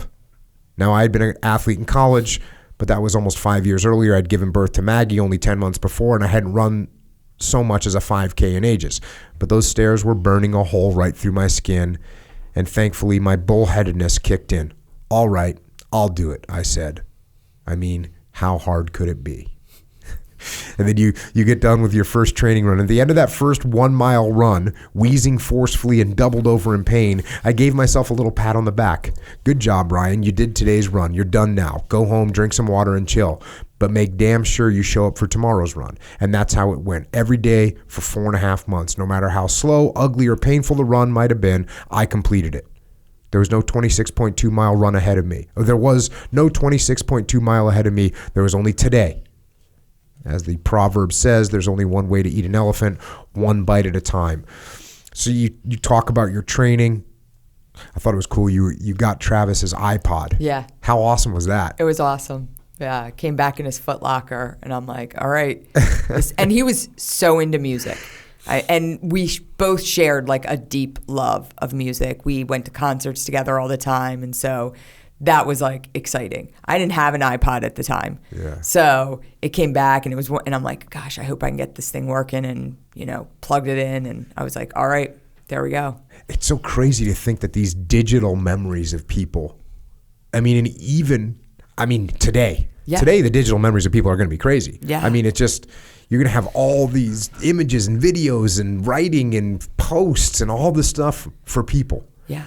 And like even just something like that, what is it, 12 years ago, this iPod, you could rewind another 20 years behind that. There's no iPod. You might have had a mixtape, I guess. Well, I look at too, it's interesting. Like I remember talking to Travis on his first deployment. I'm like, let me set you up a MySpace profile. He's like, I'm not doing that. I'm like, come on. And so he had no imprint on social media at all. But just a few years later, when Brendan was killed, I was Facebook friends with Brendan. Brendan had a Facebook page, and it was just that small time. But to have that iPod, the coolest thing about it for me is that it wasn't just like it was Travis's iPod. I'm like, this is what he was taking in when he was in Iraq. Yeah, for sure. So like I'm listening to it, and I just felt it felt like such a deep connection with where he had been. And you know what's so cool about that? What you just said, you don't even realize how right you are, because like I had my iPod in Iraq, my last deployment, which was 2006. Mm-hmm. And those songs, like however many songs were on my iPad at the time, like whatever, 215 songs or whatever it was. Yeah. Whenever I hear those songs right now, I'm right back. Totally. I was 100% listening to the same songs over and over and over and over again. Yeah. And I'm now brought back. I hear any of those songs, I'm brought back to training for that marathon. That's where they bring me back to. So you talk about the training, and then here we go. As the big date approached, this is for the marathon, my family and I headed to Washington, through which the marathon course runs. The night before the race, we held a dinner for our team, which by now had grown to nearly 100 people. Aunts, uncles, cousins, friends, neighbors, lacrosse and wrestling buddies, fellow Marines and Naval Academy grads, all of them were participating to honor my brother. At dinner at a hotel, we invited a few people, including Brendan Looney, who was to say a few words. Brendan stood solemnly at the microphone. He started in about how Travis had been a brother to him and how he couldn't believe he was gone. He was a great friend, Brendan said. I'll never forget him and I miss him. He had been choking back tears and finally his voice broke. I have to get out of this room, I thought. I simply couldn't watch this tough Navy SEAL break down as he remembered my brother. It was too much. I slipped out of the hotel and found myself gulping in the cold fall air outside. My head was spinning and I couldn't help but feel that I was learning for the first time that Travis was gone forever. I lit a cigarette. It had been an on and off habit of mine over the years, one that Travis had always chastised me about. Maybe one day I'll write a book about what not to do when running a marathon. Chain smoking the night before the race would certainly make the list. But it's not even the worst transgression I've committed. Fortunately for you, this isn't a book about endurance training. It's a book about grief, which perhaps isn't so different. The key to navigating grief, I've found, is to have the courage to allow it to transform you. Same theme, like accepting the fact that it's going to make you different. Mm-hmm. I've had to remind myself time and time again, we're only human. We can only take so much. Don't be so hard on yourself when you take one step forward and several steps back. You made it this far. You got up today and put one foot in front of the other. You completed today's run. Go home, relax, and get ready for tomorrow's. Now you get into the marathon, which is a great story. I'm jumping ahead a little bit here, but got to mile 19 and I still had 7.2 miles to complete. At this point, the wheels had all but come off. My brain was no longer able to bully my body into behaving. My knees, my ankles, my arches, everything was rebelling. I had slowed to a walk and began the debate with myself that any distance runner knows well. 18 miles is great. You should be proud of yourself. There's no shame in stopping here. You just lost your brother, for God's sake. Did anyone really expect you to get this far? Call it now and leave with your dignity and your joints intact. So you're having the quitter's conversation. Totally. The quitter's conversation. Yes. You're having it, but you're not a quitter. So I made one last ditch effort. I reached into my fanny pack and rifled through my unused power gels and energy beans until my fingers rested on the mass card with Travis's face on it. November 19th, 1980 to April 29th, 2007, 26 years old. I gripped it tightly and offered a silent prayer. This is it, Travis. The Marine Corps Marathon course ends at the U.S. Marine Corps War Memorial, a statue based on the iconic picture of 6 Marines struggling to raise a flagpole on the island of Iwo Jima during World War II. It's an incredibly powerful sight, and when you come upon it, you feel every bit as tired and as strong as those men huddled together appear to be as they raise the American flag. I didn't care if my leg fell off in that very moment. I was not walking up that hill. I hustled into a full sprint, bounded over crushed plastic cups and past exhausted runners. Somehow I felt my legs were fresh. In reality, I was probably every bit the Frankenstein I had appeared to be at mile 19, just an hour older. What I actually looked like, I can't say for sure, and I'd rather not imagine, but I pushed forward and grabbed Aunt Susan's hand as together we crossed the finish line. Then I collapsed. I can honestly say that I'm a different person because of that race. Pushing myself through that training and navigating the emotional strain and physical stress taught me a lot about myself and even more about grief. It took me years to process my brother's death and years more to organize my thoughts around what wisdom I could possibly gain from it. It's only after more than a decade of reflection that I can share what I now know. And here you kind of lay some of these out. First, what you don't know can't hurt you, which is an interesting concept. What you don't know can't hurt you. Wait, hear me out. I know this advice is usually given sarcastically, and that can be for good reason, but consider for a moment the wisdom in that phrase. Sometimes being naive is a blessing. If I had known the physical, mental, and emotional toll that the race would have taken on me, I wouldn't have run it. I would have become paralyzed with fear and self-doubt, and my eyes would have remained forever fixed on that thread in the carpet. But fear and self-doubt often keep us from knowing our own strength. And that's something we simply can't risk. If I had never run that race, I would never have discovered what I was capable of achieving. Preparation and training are great tools. They provide us with confidence to dream as big as we want to. But without a healthy dose of fearless ignorance, we might never bother dreaming at all. It's interesting advice. Yeah. I like it. It's advice I still follow to this day. I mean, it's kind of, I will say, you know, pre-Travis, didn't really live with fear, right? But I didn't really do anything to be fearful of. And today, I definitely have those, like, I say, you know, I'm on edge. I'm always on edge. But I'm also on edge in a way that I'm like, what's next? Like, I'm like hungry for what's next. And the things that I have done over the last 12 years, I don't even know if I could pick 5 of them that I would have done pre-2007 or frankly had any interest in. I mean, had Travis come home, Travis placed a call from Iraq to my dad to say run the marathon. He wasn't calling me to say run the marathon. That wasn't even a thought in his head because he knew that there was no way I would even consider running a marathon. And I've just kind of approached things as like, I'm just going to do it. You know, what's the worst that can happen? And you have this like, my brother is dead. What's the worst that can happen? You know, I don't make it. I don't finish the race.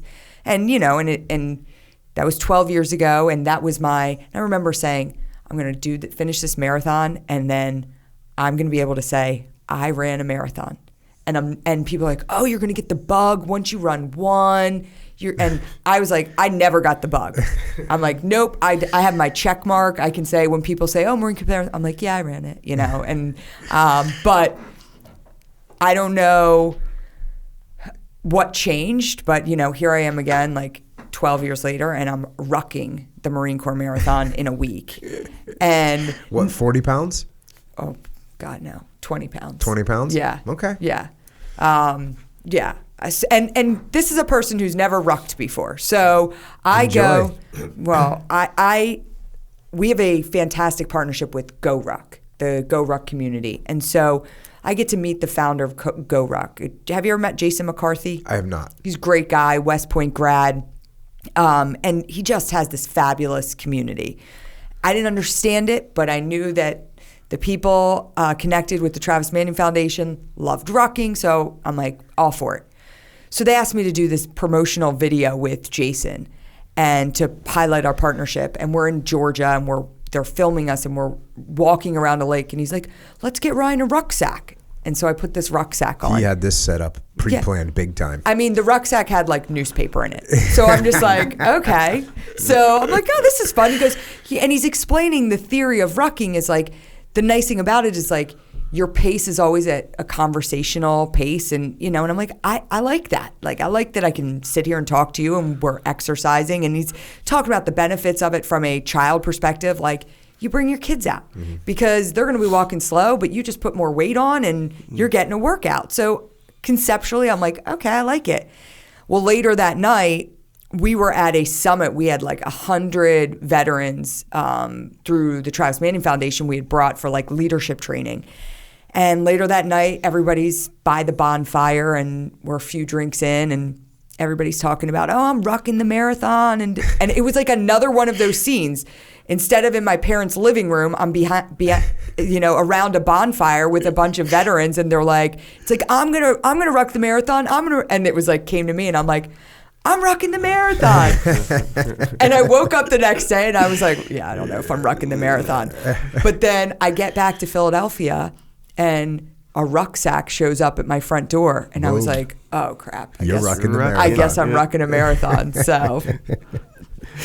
Yeah, I was talking to Travis Mills. Yeah, I love Travis. And Travis is awesome. Yeah, but he's great. We were talking about, you know, I was talking to him about like, why didn't you? And he was a total stud in high school football. He set records. Like he's just like a beast of a human, an athlete.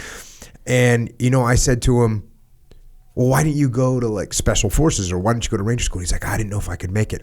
And I was like, oh, that's funny because as a young 18-year-old kid when I joined the Navy, I had enough of this right here. I had enough of, what do you say, ignorance. Fearless ignorance. Yeah. You know, I was like an average athlete. Yeah. And I was like, oh, SEAL training? I'll make it through. Whatever. Yeah. You know, and here's a total stud he was like, I didn't know if I could make it. I was like, he didn't have enough fearless ignorance. Yeah.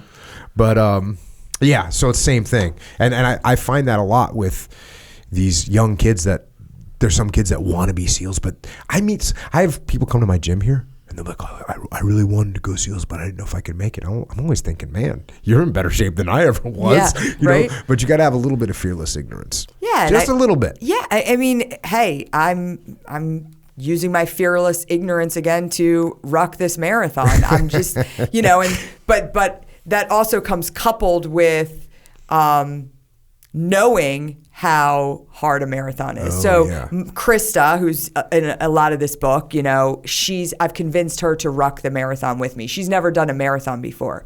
And we did 18 miles last week. And she's like, I feel great. Like, this feels great. I feel like I could keep going. And I'm like, you don't understand. It's that last 7.2 miles that puts you over the edge. I'm like, she has the fearless ignorance. She has no idea. You got it right where you want it. Yeah, I'm like, I know. So I'm like, I'd rather be in your shoes right now. Here's your next piece of advice from this section. Second, embrace your support system. Relationships are everything. Friends, family, and loved ones can get us through our darkest and saddest moments. We just need to let them. Our friends and families feed our wild ambitions. They gently and lovingly protect us from our own self-destructive habits. They lift us up when we can't go another step. With a loving support system, we can afford to be a little naive. Be bold, be fearless, but don't do it alone. You are human and you are one person. Allow yourself to be carried forward by those who love you. And then your last piece of advice in this section. And finally, don't wait. I beg you, please don't wait. I had no idea how tough I was. Why did I wait until my brother was dead to find out? My only regret of that marathon in 2007 was that it didn't take place in 2006. You know who would have loved to run and train with me? Travis. Something like that, which required focus and discipline, was far more up his alley than mine. He would have been so proud and we would have had a ball together. There are so many things I wish I could have done together. Wish we could have done together. I'm not the same woman he knew when he was alive. I'm better. I'm stronger. Why did I wait for him to disappear before I became the woman I wanted to be? Don't wait. Don't wait.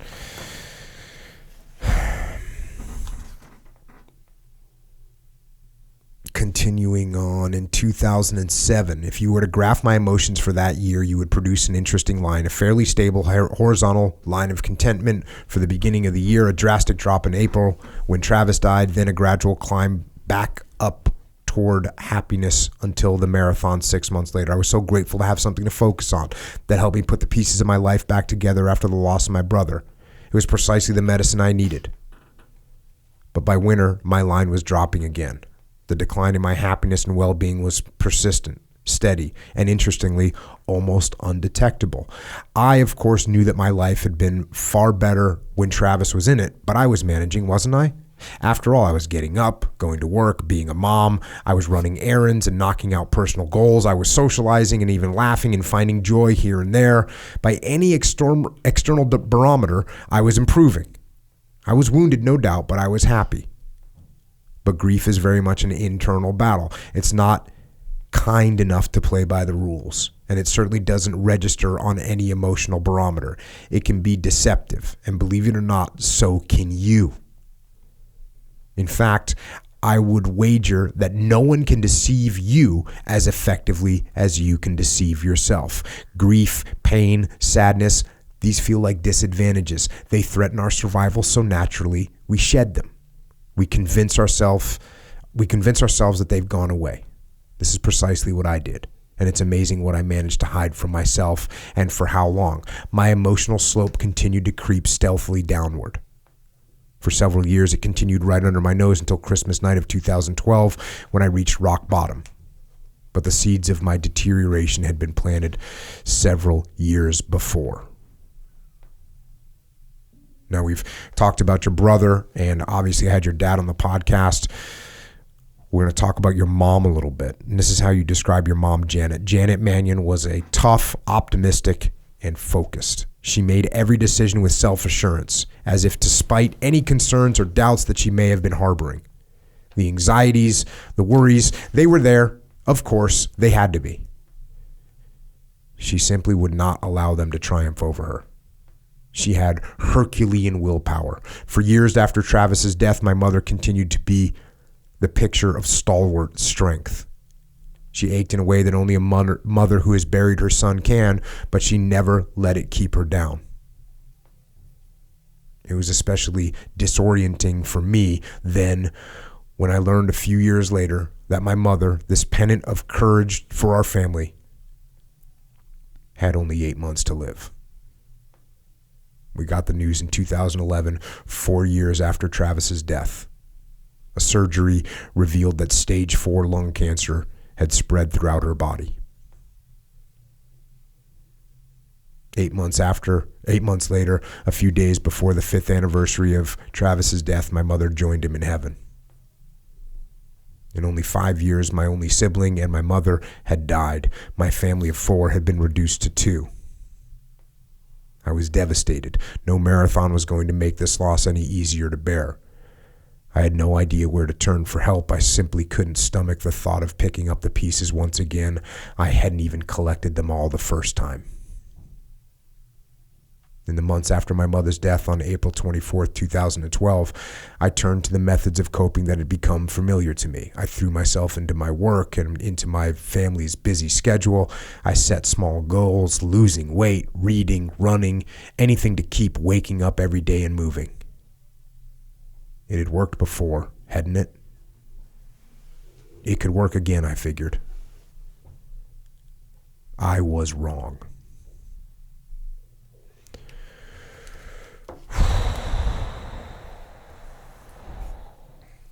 You know, I think when I look at the 5-year span between Travis and my mom, I'll say I peaked in terms of like with that marathon. It was like, I'm going to do this, you know? And then from there, it just became this idea. Like I talk now, like when people ask me, does grief end? Like, no, it doesn't. But at that time, I didn't know that. And so I thought grief was over for me. Did you have was there any indication of what was gonna happen with your mom? No. I mean, if you looked at my family dynamic after Travis was killed, she was the Sparta woman that had taken over and was leading the charge. And it was kind of my dad and I following behind her. I mean, I can't put into words the strength that she displayed. And now with 3 kids of my own, I can't even fathom it.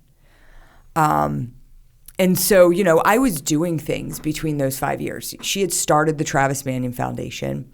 And at first, my dad and I looked at it as almost a labor of love. It was like, okay, well, this is good. It's like this small memorial fund. And it'll keep her distracted. Yeah. I mean, seriously, we had those conversations. Like, great way for her to channel her grief, to work through things. She can help people locally. I mean, that's how we saw it. That is so funny because you're sitting there going, oh, that's, and she's like got a master plan going. Yeah. Oh, it was like, looking back, it couldn't have been more short-sighted on our parts to think that she was just going to la-di-da around town, you know, and be like, I've got a memorial fund. Like, no. I mean, she right away was like, we're going to be one of the, I mean, she would say things like our 9/11 Heroes Run. This was like a 5K run that we had the year after Travis was killed.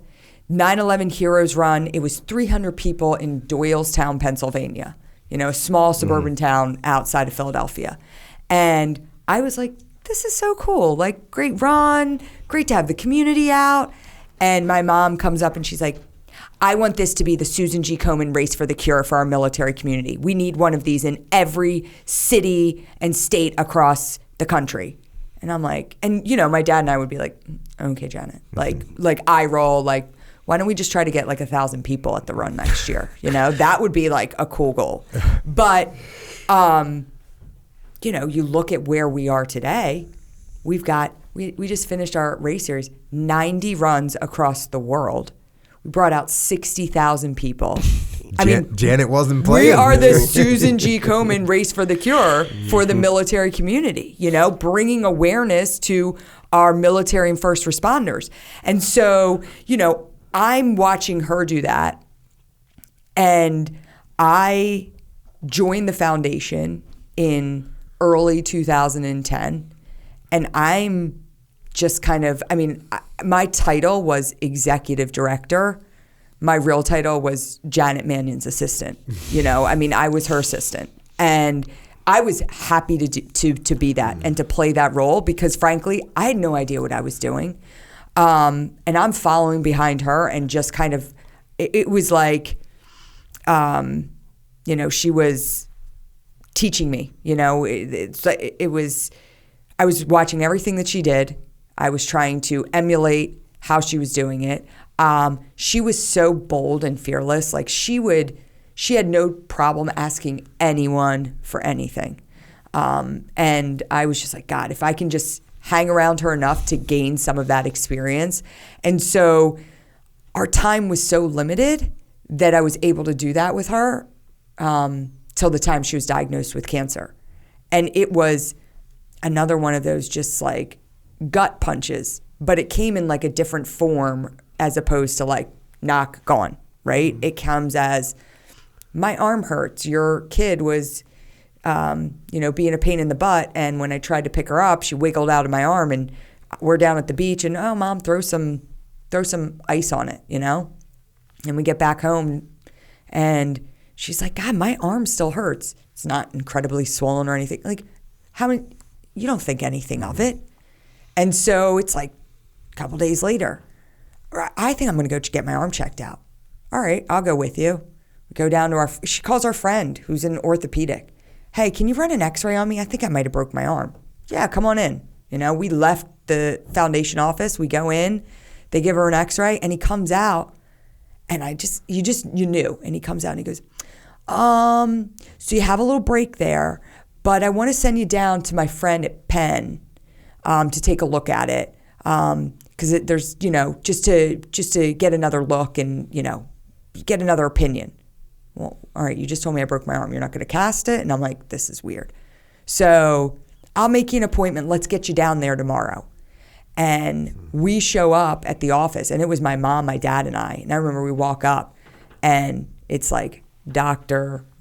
So-and-so, orthopedic oncologist. And we were like, what? I'm like, my mom has bone cancer? That's all I'm thinking. Like, what?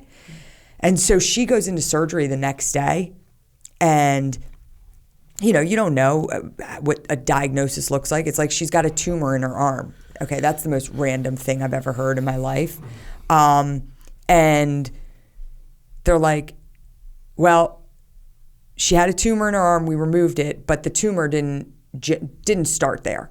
So now we have to figure out like where it came from, but that also means that wherever it came from, it has spread. And so it's like and that night, my parents are slated, my mom's in a bed at University of Pennsylvania Hospital, and my parents are supposed to be getting the Commodore Barry Citizen of the Year Award presented to them by General Dumford. And so my dad and I head to the event. We come back, and we get back to the room, and the doctor's like, yeah, it's started in her lung, it's in her brain, it's in her back.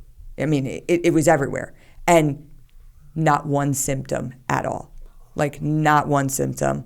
She was not smoking cigarettes while training for a marathon, I mean, it was crazy. It was like, how does this happen, And I've read a lot of studies on like grief manifestation with stress and how like your body sometimes can let go of certain cells when you're experiencing trauma. And I think I have to believe there's something to say to that. Brendan Looney's mom died 3 years after he was killed from cancer. So, the coincidences are a lot. But, the doctors tell us, like, you've got 8 months to live with treatment. If you decide to go the treatment route, it's just going to help prolong you. We're going to give you about 8 months. My mom never really took that and was like, she didn't do one of these, I've got 8 months to live, this is what I'm going to do. She was just like, okay, I'm going to start my treatments and I'm going to keep working. So, she's diagnosed with stage 4 cancer and she's back in the office the next day. And she's standing there with a wrap around her arm where she had just had surgery. But like, it was a little off-putting because nothing changed. It wasn't like, okay, everything changes now. What she was like, no, we've got a job to do. And it wasn't until the very end when her health started to take a bit of a decline that I took on more of a caretaker role with her. But this was like, it was like 8 months, and 6.5 of those months were just, you would have never known anything was different. So, she's going to chemo treatments. Maybe she's sick for a day. She's back in the office the next day. She's serving. She had an appointment, an official appointment at Arlington. She served on the Arlington committee. She's taking calls and doing meetings from her bedside, And so she kind of kept focus on, she didn't focus on what her illness, she focused on everything else. And it just got to the point at the end where her body wouldn't allow her to keep going like that. But it was 2 weeks where she was really, where you're like, oh, you're sick. But the rest of the time you would have really never known. People look at pictures of my mom and I'm like, yeah, that's just a couple weeks before she died. And they're like, what? Because you have this, the image in your head of someone with dying of stage 4 cancer. Like, she didn't look like that. And what were you thinking this whole time? I was very pragmatic. I was like, my mom's dying in 8 months. I did not, my dad on the other side was like, I'm not listening to that.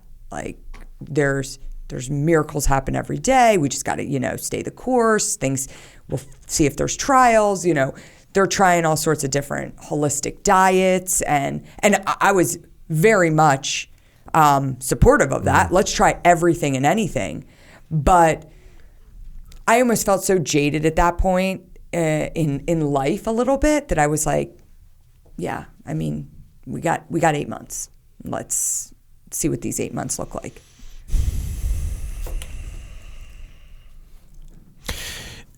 You say here, grief is a savage and shrewd beast that isn't easily tamed. As soon as I found a method of fending off my grief that worked for me, it caught on and found a new mode of attack. Staying goal-oriented and tough-minded got me only so far. Then the year my mother died on Christmas night of 2012, it came to find me in my home. And so your mom dies, and you, again, this is all stuff that you talk about in the book, these big parties that you guys have, these big Christmas parties, and they've gone from generation to generation, and your grandparents had them, then your parents had them, and so now it's your turn. And so you have this big party, and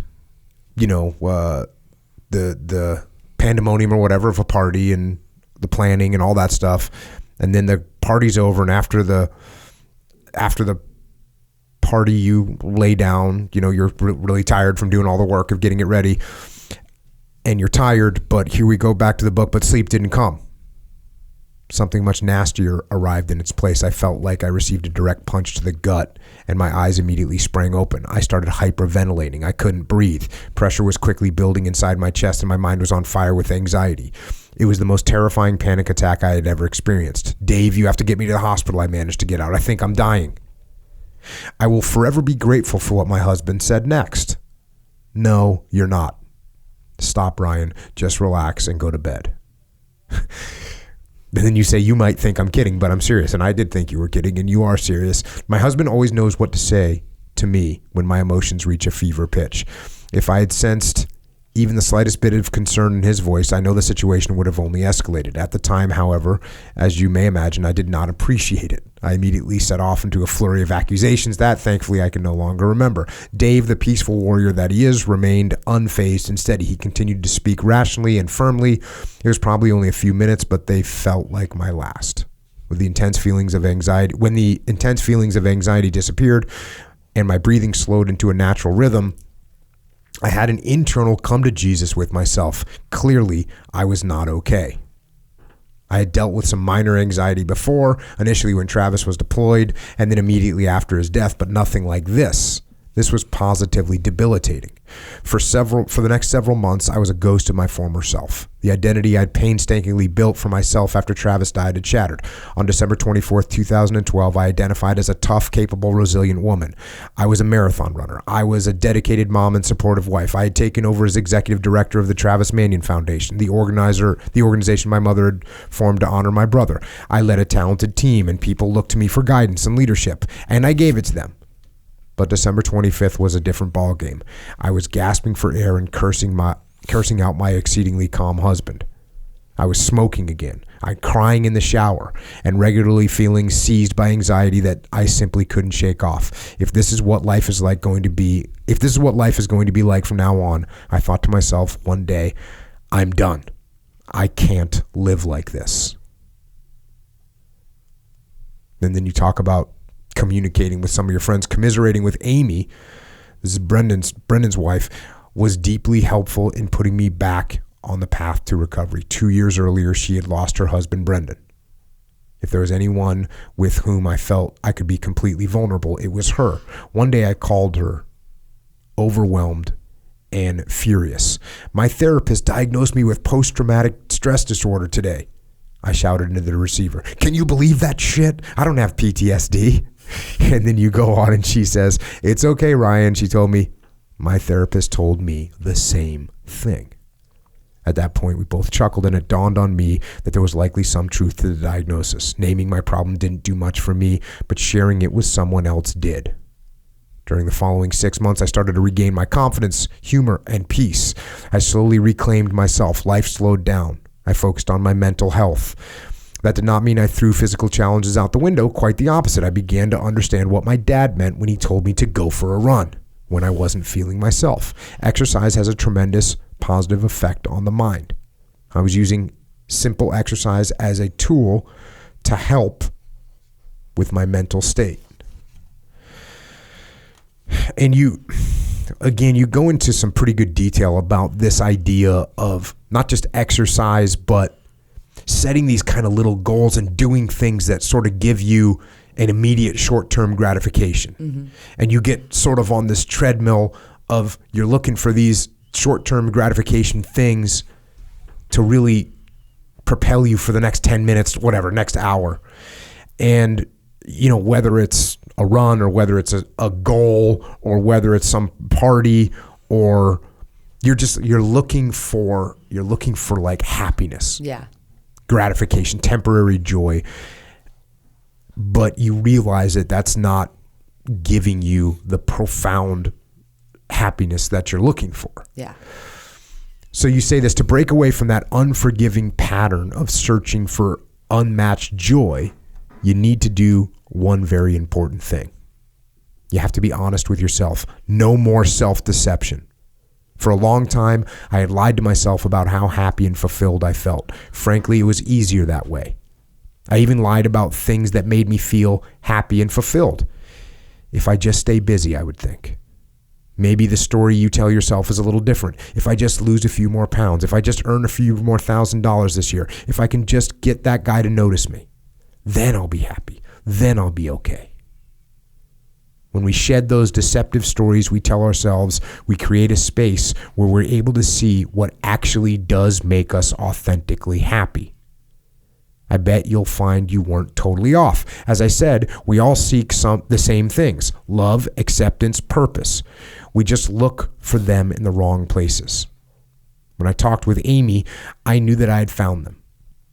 a sense of community, friendship, growth. They were all right there laid out in front of me. And it was because I took a moment of quiet away from the activity and the chaos that I got to experience and appreciate it in an intentional and meaningful way.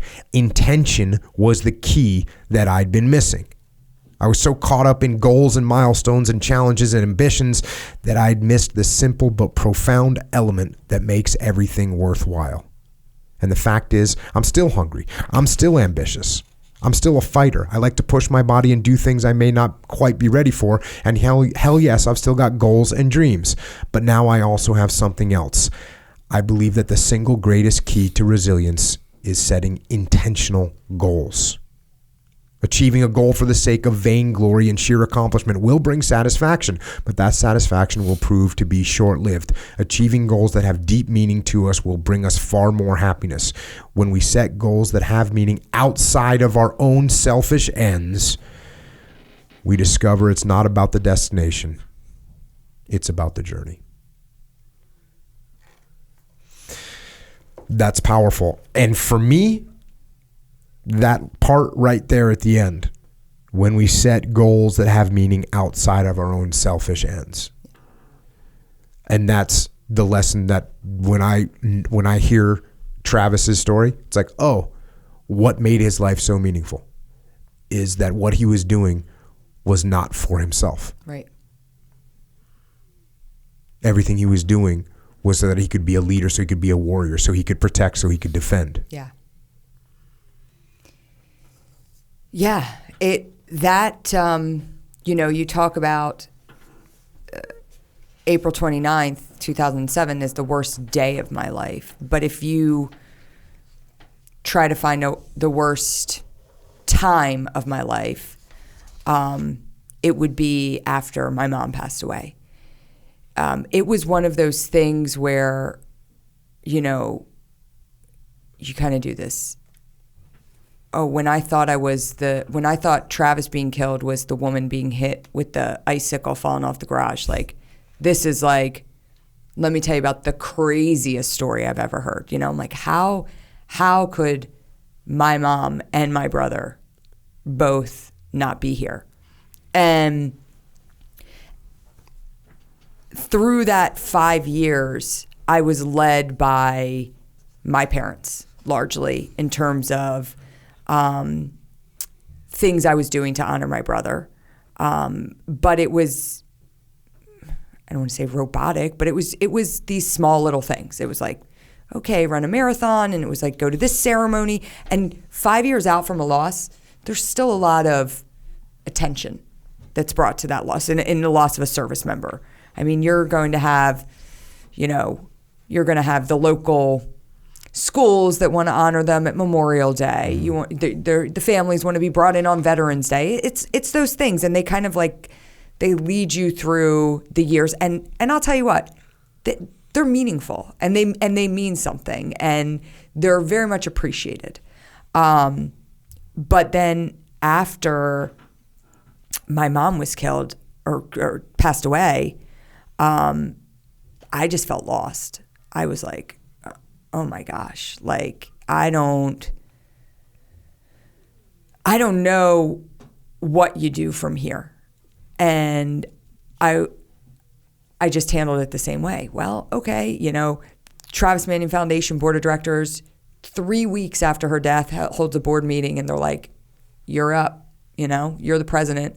Oh, well, and when I joined my mom as executive director, I joined my mom as it was still a small organization, but she takes in 5 years and turns it into one of the top leading nonprofits for veterans in the country. And they're like, okay, Ryan, go. And I'm like, oh crap.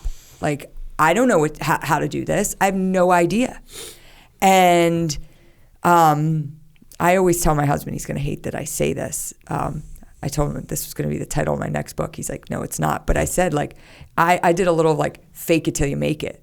So I was like, okay, I'm the president, and I know what I'm doing, and this is how it's going to be. And the first thing I did, I just started like hiring really smart people. I'm like, okay, who Good are move. the smartest people I can find, and I'm going to get them, and they're going to be the team of leadership that's going to make sure that we drive this forward. But then there was also this tremendous weight, because here you had this organization that was named after my brother, that had become, like, people at this point, like, you say Travis Manion and they know that name. So there's a heavy burden to make sure you uphold the responsibility of what that name represents. And then on top of it, you uphold the responsibility of the woman that created it, that's no longer here. So I felt pressure like I had never felt before. And I didn't take any steps to say, okay, how intentional steps to say, how do I move forward doing this? It was just became the same rat race that I had been doing for the 5 years prior. It's like, okay, got to keep going. And that felt really tough to me. I was like, I remember sitting there the day before my mom's funeral, and there was all these people around. Much different scene than the chaos around Travis's death. I'm sitting there and I'm like, I need you to do this. This is my eulogy. I want you to go home, go back and make these revisions on the computer, print it back. Like, I was running the show. I'm like, I'm in charge. I'm taking over. I'm going to make sure all this is getting done. And we do the most beautiful tribute to this woman. And after that, I kept going just with that same, like, like, grind every single day, whatever it may be. And then it was that Christmas party where, and my husband, again, he has some insight, and he said, I don't think you throwing a Christmas party this year for 100 people is smart. Like, we've got so much going on. We are so incredibly overwhelmed. You're so busy, like, let's just give it a rest. I mean, I think he was even, like, dangling, a trip to the islands for Christmas in my face. And I'm like, no way, it's all about the memories. We have to have it, And the idea that the year after my mom passes away, we wouldn't have this, like, that's just unheard of. Like, there's no way. And so I continued in that robot mode. Like, this is what I got to do. I have to execute. This is what needs to be done. And it was, once I hit that wall after it was done, it was like, that was the Mecca. I'd hit it and everything just came kind of crashing down. And, that panic attack that night, it was, I've had anxiety a little bit, growing up in my teens, like, what I thought was anxiety. This was literally, I thought I was dying. I was like, I'm dying here on Christmas night. And it was my husband being like, and he's like, shut up. You're not dying. I'm tired. And it was hearing those words, like, I'm tired. And I'm like, all right, well, clearly if I'm dying, my husband's not going to tell me he's tired and to be quiet, And it brought me down. But, after that, it was waking up every day. That was one thing, a panic attack a year over something, like, and I could understand that. I got that. It was like, well, yeah, you had a panic attack because you've had such an adrenaline rush for the last 5 months, building up to everything you've been doing, culminating with this event that your mom used to host. Like, I could justify a panic. It made sense. Like, your body was just having that letdown and it went into an anxious response. It was that idea that I was waking up every day, and I woke up, and upon eyes opening, I wasn't crying. I was, like, shaking. And I'm like, what is going on? And I hid it for a while. I didn't tell my husband. I didn't tell my friend. Like, I told no one because I'm just like, ooh.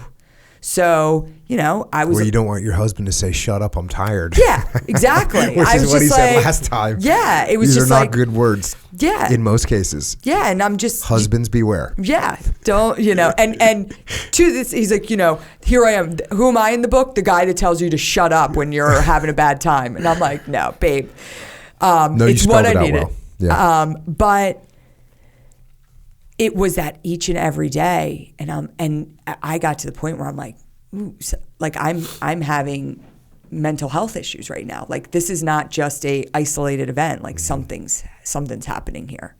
And to have me go sit on a couch with a therapist was like, for me, that was a big deal.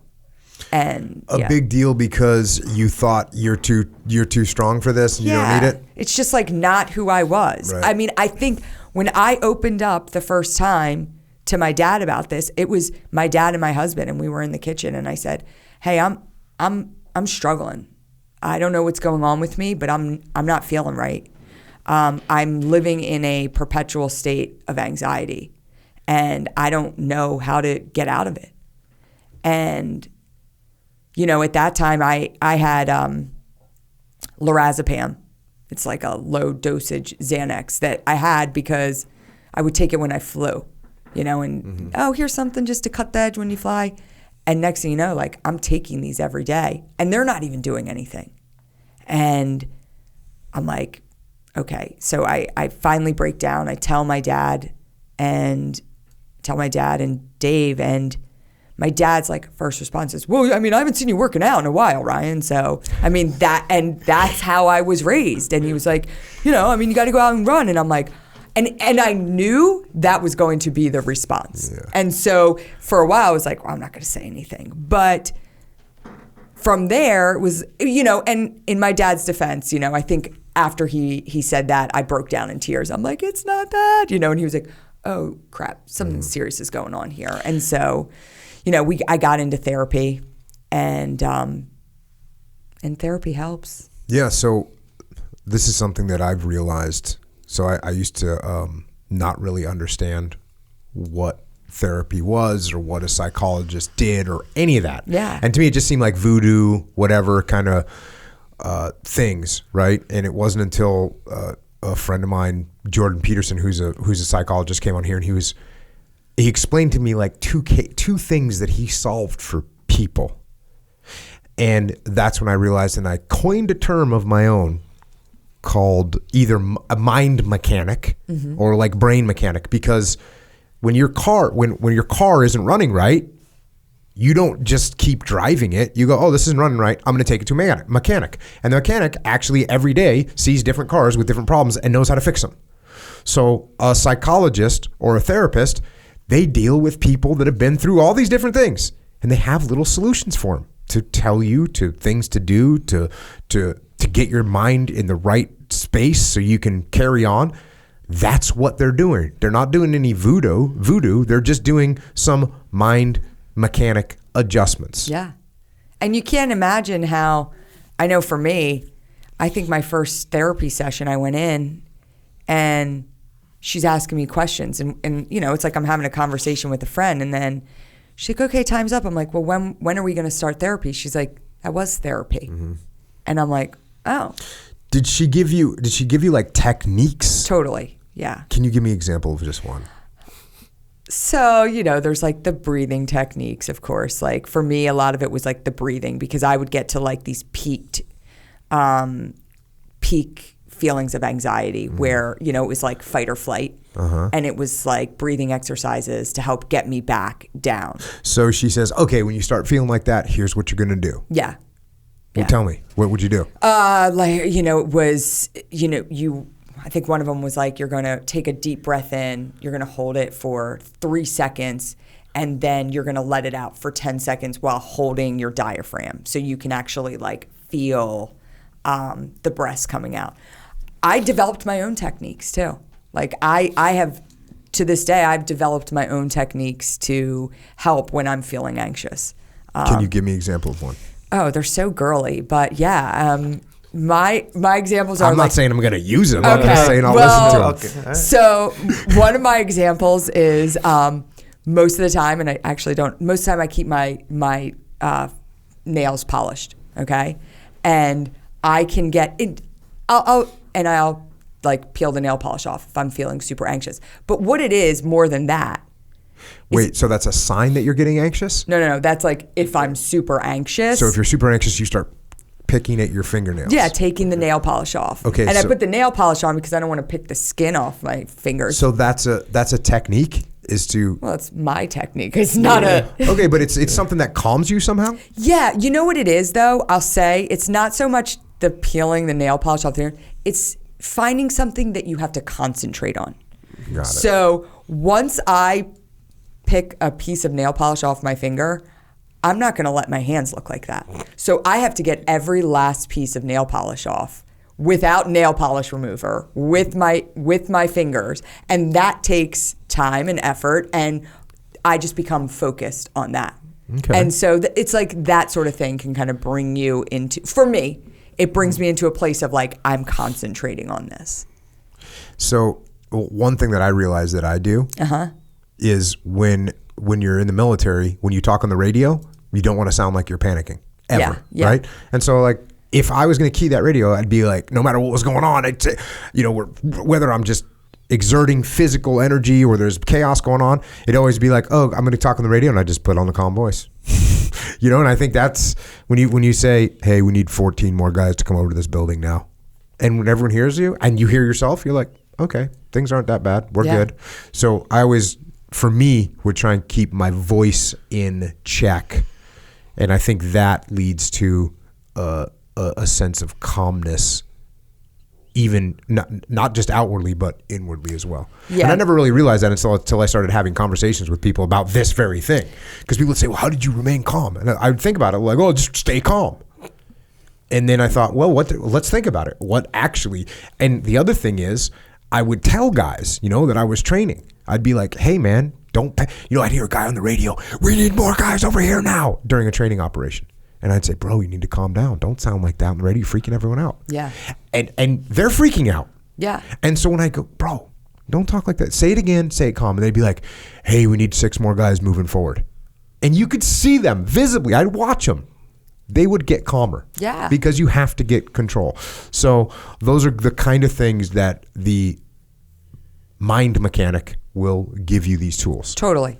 And but for me, it was less about staying calm. It was about like, I was afraid of that crescendo where literally it's that fight or flight and you don't want to go off that edge. And so it was like, when I get to that point, what do I do? Because I don't know if you've ever had an actual panic attack. I have not. You feel like you're dying.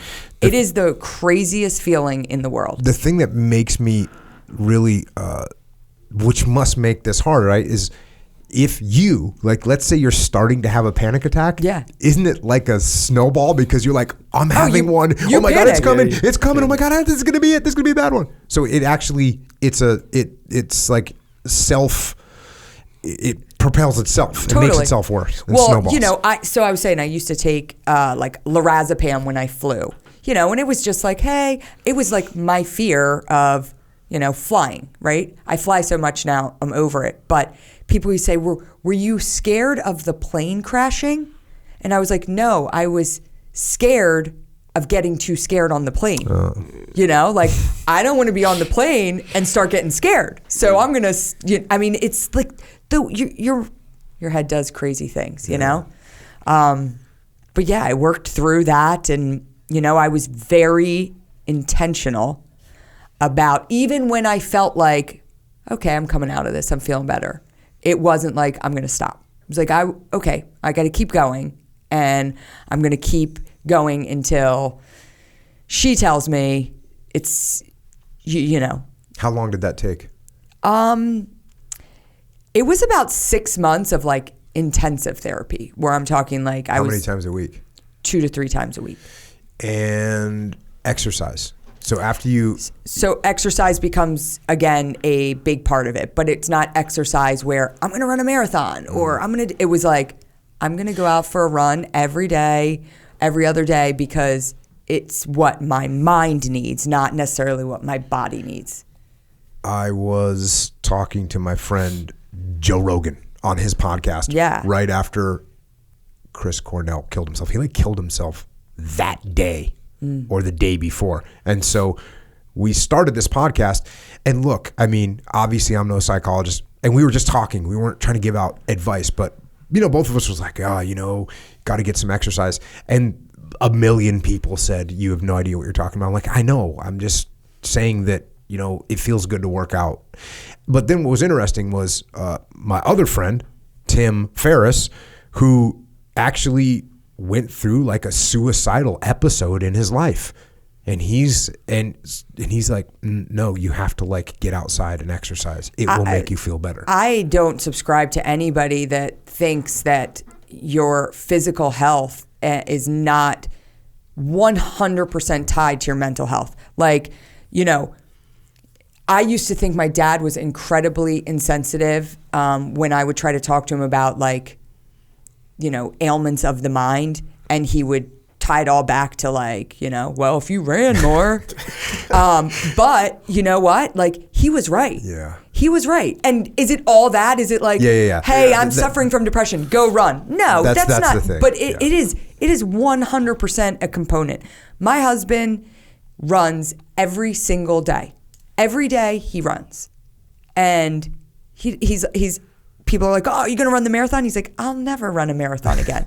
He's like, I run to live my life. Like, right. It's all for maintenance. It's all maintenance for him. It's just about like, in order for me to be clear-headed, to be a good husband and to be a good father and to be good at my job, I have to run every day. So what's cool about this, for folks that are listening right now that are running into whatever difficulties they're going through, like, hey, cool. The initial prescription is, hey, get outside. And then, like you said, if it goes beyond that, then what do we need? Well, then you need to go and see a brain mechanic. Yeah. Which is what you said to your dad. Hey, Dad, it's not more running. Yeah. It's not more running. Right. Which I probably had some conversations with like that about with my kids, where my daughters, they'll say like, I just don't feel like doing anything right now. And I was like, well, that means you need to do something. Right. Yeah. And I'm sure at some points they're like, oh, God, my dad's an idiot. Yeah, I mean. But I want to say that you just said that your dad, which kind of supports my position, your dad was right. He was right. So he was right. Get some exercise. But then if it goes beyond that and you still feel the issues, then you got to get some help. Yeah, for sure. A couple more things to wrap this up. Along the road to intention, I came across countless bumps and pitfalls, but I also learned a few valuable truths. First, don't use a jackhammer when a chisel will do. When I saw a problem in front of me, I went at it with a jackhammer. I was convinced that if I applied enough force to it, I could make it go away. But some problems, even big ones, need only a well-deployed chisel. Intention is the chisel. I was introduced to intention when my mom received her 8-month prognosis. Travis's young life had been ripped from mine violently and quickly, but in the case of my mom, I was given the opportunity to say my goodbyes. I asked her questions about her life and wrote down her responses. We spent every day together, and she held my girls every chance she got. After she died, all that disappeared. I believed for a time that I had been robbed. I was heartbroken and right back where I had started. But then I relearned a lesson on intentionality. I was crudely reminded of how short, sweet, and precious our lives are.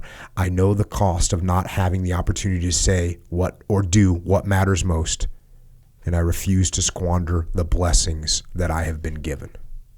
I choose to live life with intention. Your next piece of advice.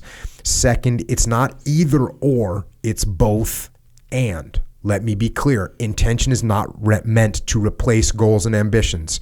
It's meant to color them. Committing to vigorous feats, physical, mental, or otherwise, is often good in its own right. Maybe you want to pass those boards or crush that personal best time or compete for that promotion. These are all good things. These aims are fueled by discipline and focus, but they are nourished by intention. Difficult to attain goals and accomplishments are what keep our heart rates up and our blood pumping. They give us life. But intention is what gives our lives meaning. It's what makes life worth living. And this is your last piece of advice that I'm going to cover from the book. It says, failure is a bruise, not a tattoo. Before Travis died, I never bothered to think much about failure. That's not because I was wildly successful at everything I tried my hand at. Believe me, I failed at plenty of things. Rather, it was because I didn't care enough about anything to give it much effort. I was sometimes apathetic. Travis was ambitious. Travis was the ambitious, goal-oriented one. I was just coasting through life. After he died, and then my mom died, I had a major wake-up call. Now I feel compelled to take advantage of the time I have left on this earth to lead a life they both can be proud of.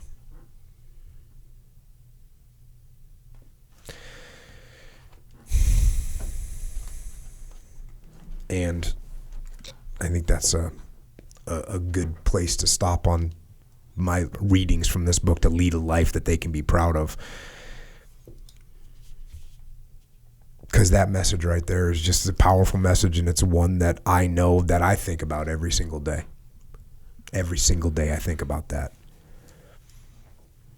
And mind you, we've only covered like a third of this book right here. Mm-hmm. Right? There are stories and lessons from Heather and from Amy. And like I said, hopefully I can have them on and we can go through their lessons learned and their experiences. And I look forward to doing that. But in the meantime, for folks out there, get this book. And what's awesome is those stories in this book, the stories, the book comes to an end and we're going to end this, but the story doesn't end there, because Travis and Brendan and Robert are still having a huge impact. And we've been talking about this, the foundation that your mom started, the Travis Manion Foundation, in which you are now the president of. Is that? Yes. And Amy's one of the vice presidents? Amy's vice president, and then Heather is manager of program manager here in San Diego. The West region. Yeah, that's right. So, I mean, the lessons that you're putting out in this book are awesome. Tell us a little bit before we stop. Tell us a little bit about the Travis Manion Foundation. First of all, like what's the mission? What's the goal? I mean, really, at the Travis Manion Foundation, we're creating a community, and we want to make sure that we are giving returning veterans and families of the fallen the opportunity to continue to serve, and more importantly, to be able to empower them post-military life. I think, when you look at today, 55% of men and women who are taking off the uniform, when you ask them what their greatest challenge is, it's that loss of purpose. They don't have that sense of purpose in their life anymore. And we have no shortage of ways at TMF to give you purpose again. And one of our biggest drivers, and a lot of it is, it speaks to, I talk about Travis as a young kid, and I say, there was something different about him. But it didn't come without having incredible mentors. My Uncle Chris, my dad, some of his teachers growing up, the coaches, Joel Sherritt at the Naval Academy, his wrestling coach. These were the mentors that helped frame him into who he became. And so we know the importance of that, and we know the opportunity we have with a group of men and women who basically were taught leadership. And so it's okay, so let's take this group of men and women who were taught to lead and serve and just say, thanks for your service. No, how about okay, you're back here, you're out. Well, can you teach these kids how to lead and serve? So we train veterans to go out and mentor youth. And they're out across the country, taking them through both physical and experiential learning challenges to build their own service and leadership. And not in a way to indoctrinate the next generation to all join the military, but in a way to say, hey, listen, as men and women like you and Travis and Brendan and Rob, like they were called to serve this country in military. But as Americans, each and every one of us is called to serve. Like we have a responsibility to do that. And if we're not passing that down to the next generation, then we're failing. And so that's kind of our drive at the foundation. So we just want to create a community that wants to pass that down. And we've got 8 offices across the country. We've got a membership base of about 120,000 people. And, you know, we call ourselves the Spartans. And we're largely made up of civilians, believe it or not. But these are people that feel that sense of pride for men and women like you, you know, and they want to be able to eat that up and be a part of it and be servant leaders right in their own backyards. And our organization does not exist if we don't have veterans leading the charge and Gold Star families. Like they run our programs. Mm-hmm. So we're not a veteran service organization in the way where we're saying, this is what we offer to you. We're a veteran service organization that says, hey, we really want to do good stuff in the communities, so we need you guys to help us out. Yeah, no, it's an awesome program you guys made a video. We did. That I'm in. And I went to LA, but what's awesome is they're getting to kids, you know, and the same idea that I had, which is, hey, there's a bunch of kids in the world, and what they need is to learn about life and learn about the word that you guys use, which I will use as well, because it's the right word. It's character. Yeah. And how do you teach these young kids character? Well, that's, you know, I've written a bunch of kids books that try to teach kids about character and the values that will give them a better life. Right. That will give them a better life and will give everyone around them a better life as well. So that's awesome. The other thing that's awesome is what you just said. You know how many times a day I get a message from someone that says, hey, I'm 52 years old and I never served and I feel like I regret it and I wish I could have. What should I do? It's like, this is what you do. Yeah. This is what you do. You help propel the message and the messages of character back to the veterans, from the veterans back to the youth. That's what you do. There's so many different ways to serve. You don't have to put on a uniform to serve. There's so many different ways to serve, and what you guys are doing is offering people the opportunity to find other ways to serve that are just as impactful. I'll tell you right now, you go out there and you help 3 kids get on the right path in their life. That is the biggest service you can make to the country. That's it. Go do that. That has such a massive impact, and you guys are enabling that. You guys are at. So if people want to get on board, yeah, we go to travismanion.org. Travismanion.org. Yep, you can join the mission right there. We have it, and I mean, it walks you through everything. Like, this is everything we do. What do you want to be a part of? You know, and join the mission and learn more. You're social media, because Echo's really into social media. Mm-hmm. So it's on Twitter, it's TM Foundation. Correct. On Instagram, which Echo calls the Gram. The Gram, yeah. It's Travis Manion Foundation. On Facebook, it's Travis Manion Foundation. And you guys have a YouTube channel as well. We do. We've got great videos. There's a couple of you up there, actually. Is there more than one? Yeah. Well, they broke down some of your outtakes and just did it's like a minute long. Wait, is it bloopers? It's not bloopers. It's like thoughts from Jocko. No, it was cool. I was going to say, I don't know how many bloopers, because they had a big chunk of time, like hours and hours. And I was like, how long is it going to take? They're like, well, we got 5 hours set aside. And I was like, okay, that's a long video. Yeah. But it didn't take that long. Well, it was funny because I was with Pat Chapman, who was the one that filmed you. He was the producer of the piece, and he's a good friend of mine. He lives in LA. And I said, oh, I'm doing Jocko's podcast on Friday. And he said, oh my gosh, I have to tell you, he said, I got in the car with I guess the grips or whatever. And he said, yeah, we're doing a shoot today. This guy's name's Jocko. And they were like, are you kidding me? And he's like, and these, he's like, they weren't in the military. So he's like, I thought it was really heavily focused on the military. He's like, these are my key grips. And they were like, oh my God, Jocko. They were thrilled. That's awesome. Yeah. Yeah. It's really interesting. The demographics of people that listen to the podcast, it's everyone. Yeah. It's really cool.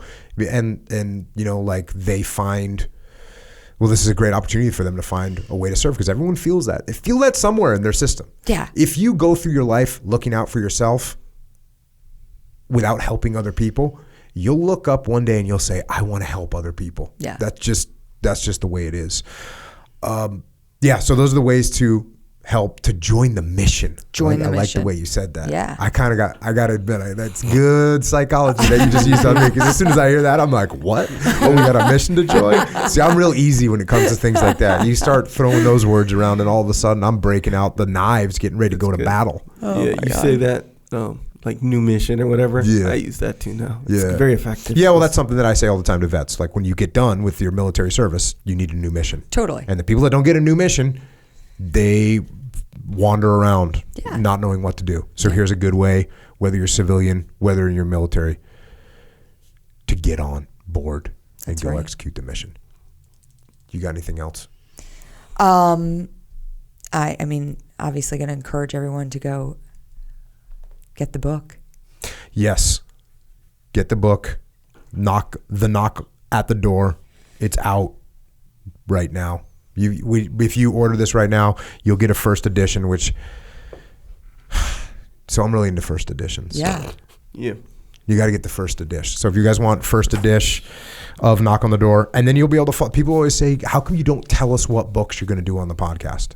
It's because I don't know what books I'm going to do on the podcast until a couple days before I do it. Yeah. But with this one, since I'll have, hopefully, Heather and Amy on at some point, you'll be able to have the book in your possession and have already read it. I love that'll that. Be awesome. Yeah, dig through the parts. Yeah, so knock at the door, and then you can you can follow me, our Manion, at on Facebook and Instagram and Twitter, just to because I put up, Foundation's not putting up a terrible amount about the book. Okay.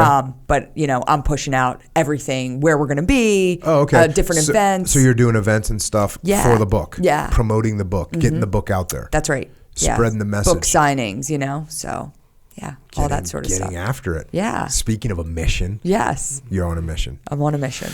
Well, thank you so much for coming. I mean, it's awesome. And I know we have some mutual friends, which is cool. Yeah. And Jamie, who works at Echelon Front, her husband Flynn, who was awesome friends. He was awesome friends with Brendan, and as a matter of fact, they have a son named Brendan. Yeah, I mean, Jamie and Flynn, a lot of the stories that are in the book, a lot of stories that aren't in the book, they were a part of it. Yeah. They were there, I mean, especially in Amy's section, Flynn and Jamie were a really integral part of that time. Yeah. Well, thank you for the three of you for writing this book, for sharing the challenges that you've gone through, the triumphs, I know, like I said, that the stories in this book are going to help. They're going to help people that are struggling when their knock at the door, whatever that knock at the door is, when it comes their way. This book will help them get through it. And even more important than that, thank you for the service and sacrifice of your family that you guys have made. It's obviously something that I will never forget, and nor will our great nation ever forget that.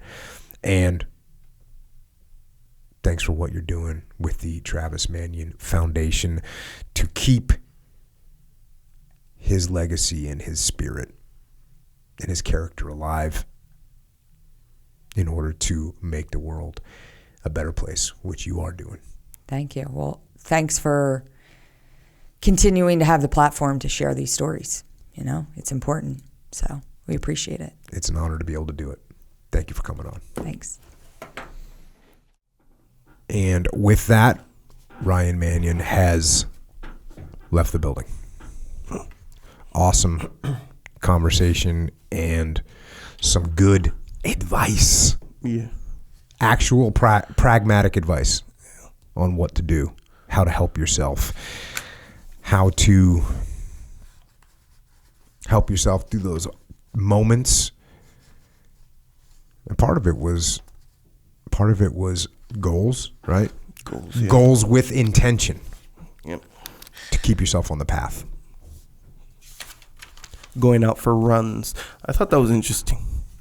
Because every time how she would say how Tom or her dad would say, yeah, just go out for a run or whatever, right? We kind of say that about jiu-jitsu a lot of the time. We do Oh, say just that go about train jiu-jitsu. jiu-jitsu. And it's true. It's true. Here's the thing. I'm not going to just, I mean, we just talked about it where it's true, but it's not like the antidote. Right. You know, it is for some stuff. You know, I wish I would have thought of this. It is a little bit more of an antidote than running, in my opinion. I think so too. But It's like a couple measures of effectiveness because there's a mental aspect to it that completely covers all the mental aspects of running and then gives additional bonuses. yeah, and then I would imagine, obviously I'm not an expert, but I would imagine that it would just depend. This varies from person to person. You know, some people, they'll maybe go lift weights. I remember when I was young, when I'd be mad at something, and keep in mind, I'm on Kauai, mad at something. So whatever that means. We already are wondering about very, that. very mild madness sessions. I would want to go work out, like going to work out and getting under the bench. Like that would help. That would be very therapeutic. And I used to run on the treadmill too. Back, not, before, not anymore. But I used to run on the treadmill too. Same thing, very therapeutic. I thought the lifting was more therapeutic. And then jiu-jitsu is like magnitudes. Top of the therapeutic pyramid in terms of physical activity. By far too. Like by far. Like more than one level. Like 2 levels. So you're definitely recommending jiu-jitsu as well. Recommending jiu-jitsu, yes, for many reasons. And we've talked about it, and we're going to continue to talk about jiu-jitsu. Yes, but we will. When you do jiu-jitsu, you will need a uniform. You will. A gi, if you're doing gi, which we do recommend, as always. What gi are you going to get? I have not been getting the question, what gi should I get anymore? I have not the been word is getting out there. The word is getting out, and we're going to continue to put it out. Origin gis. Get one of our gis. Yep. And by our gis, I mean us. All of us. The group. Yep. Because we are part of this thing. Oh, yeah. Part of this gang. Sure. And we're all supporting. We're all on board with the program. Origin. Oh, yeah. Made in America. Yep. Materials. Because sometimes people, they say made in America, technically. Assembled in America is what they really mean. Yeah. Or we're talking made in America. Oh, yeah. Sewn and manufactured, grown, all the way to the raw materials. All American made without stuff. compromise. Oh, yeah. Gis. You can get gis. You can get rash guards. You can get T-shirts. And you can get jeans. That's right. American jeans. denim. Jeans made in America. And boots. Oh, that's right. Did you get yours yet? Yes, sir. How are you feeling? I feel very good about them. When are you wearing boots, though? I don't wear boots. So all of a sudden you just have boots. When are you going to wear them? I don't know, but here's the interesting thing, and this goes for we need pretty to make much slippers anything. at Origin, apparently. Yes, flip-flops. Yeah. But like anything, when you're excited about a new... Oh, that's right. I forgot that in the mainland, you guys call them flip-flops. Yeah, we call them slippers. Yeah. Anyway, like when you get an exciting new piece of apparel, you actively look for opportunities to wear them. So, these boots, they're going to get worn. Officially, I put them on, of course, but I'm going to actually wear them in the field, whatever that means in my case, in some capacity. That means you're going to the grocery store. But what's cool about the boots is they're not for wearing in the grocery store. I mean, you can, but they're legit, awesome work boots made in Farmington, Maine. Aesthetically pleasing. I don't like to use the word pleasing, but you like the way they look. They have legitimate aesthetics to them, More but not important, too heavy. Their functionality is good. Yes. And they're not overboard aesthetically, which would get them disapproved by me. In fact, as far as I'm concerned, they are the perfect boot. Yeah. Actually, when you think about it, they are a boot. Yeah. If you looked in the dictionary, boot, you'd see a pair of Origin boots. Like that's what you expect a pair of boots to look like. Yes. Why? Because that's how boots have been honed over centuries to get to a point where you go, okay, this is what a boot is. Yeah, the most boot a boot can be is a boot from Origin Maine. So yeah, you can get that. Boom. Jeans. Also, what? Supplements. Oh yeah. No. I was going to say, when you're on the path, supplements, they help. They supplement the path discourse. Yes. Fully, 100%. But yeah, so look, I slipped off the train of, well, not the Moke train, but Because you're right on that. Oh man, all day. But I had like my wife made me an incredible dinner yesterday. Flank steak, just good to go. A nice little Caesar salad. These are like my two things, but the flank steak was just perfect. And I got done with it, and I was like, yeah, that was so good. And I was like, but I want something.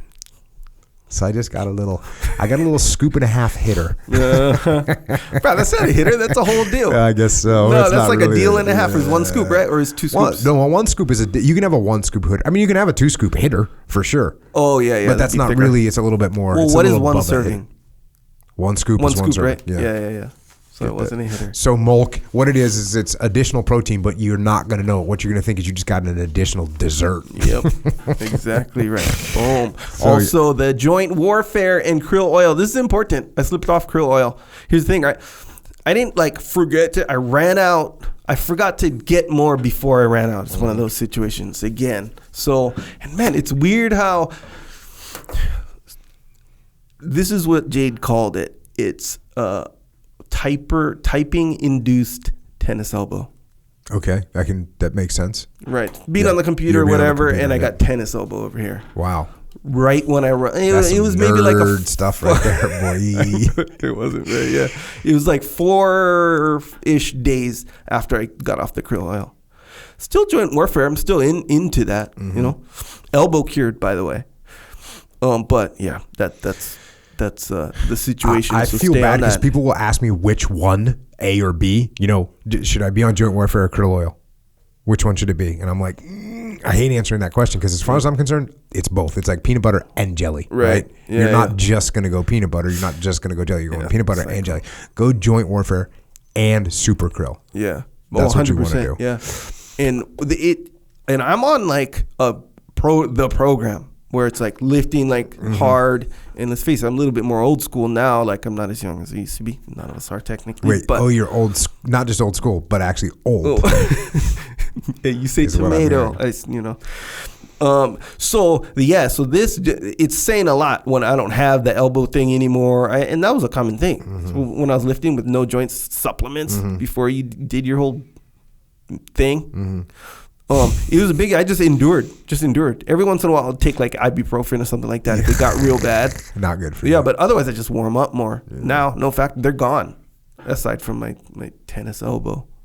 But anyway. Typing elbow. Typing induced tennis elbow. I was not playing tennis, unfortunately. Check. Nonetheless, yes. So yes, joint warfare, krill oil, Molk, discipline. So we got the Jocko Palmer flavor. Which is a 50% iced tea, 50% lemonade flavor. It's the greatest thing ever. It tastes is that so out? good. Oh yeah, it's out. Damn. It's out. I said as soon I told B Little, I'm like, as soon, because I had tried we went through all the trials to get the right taste. When we got the right taste, and I was like, run this, make it. And I said, as soon as the factory gets done making it, Federal Express it to my house. Yeah. Because it tastes so good. Better than Tropic Thunder, you think? Are you currently? So it's an opinion, right? Yeah, it's an opinion. So my opinion is yes.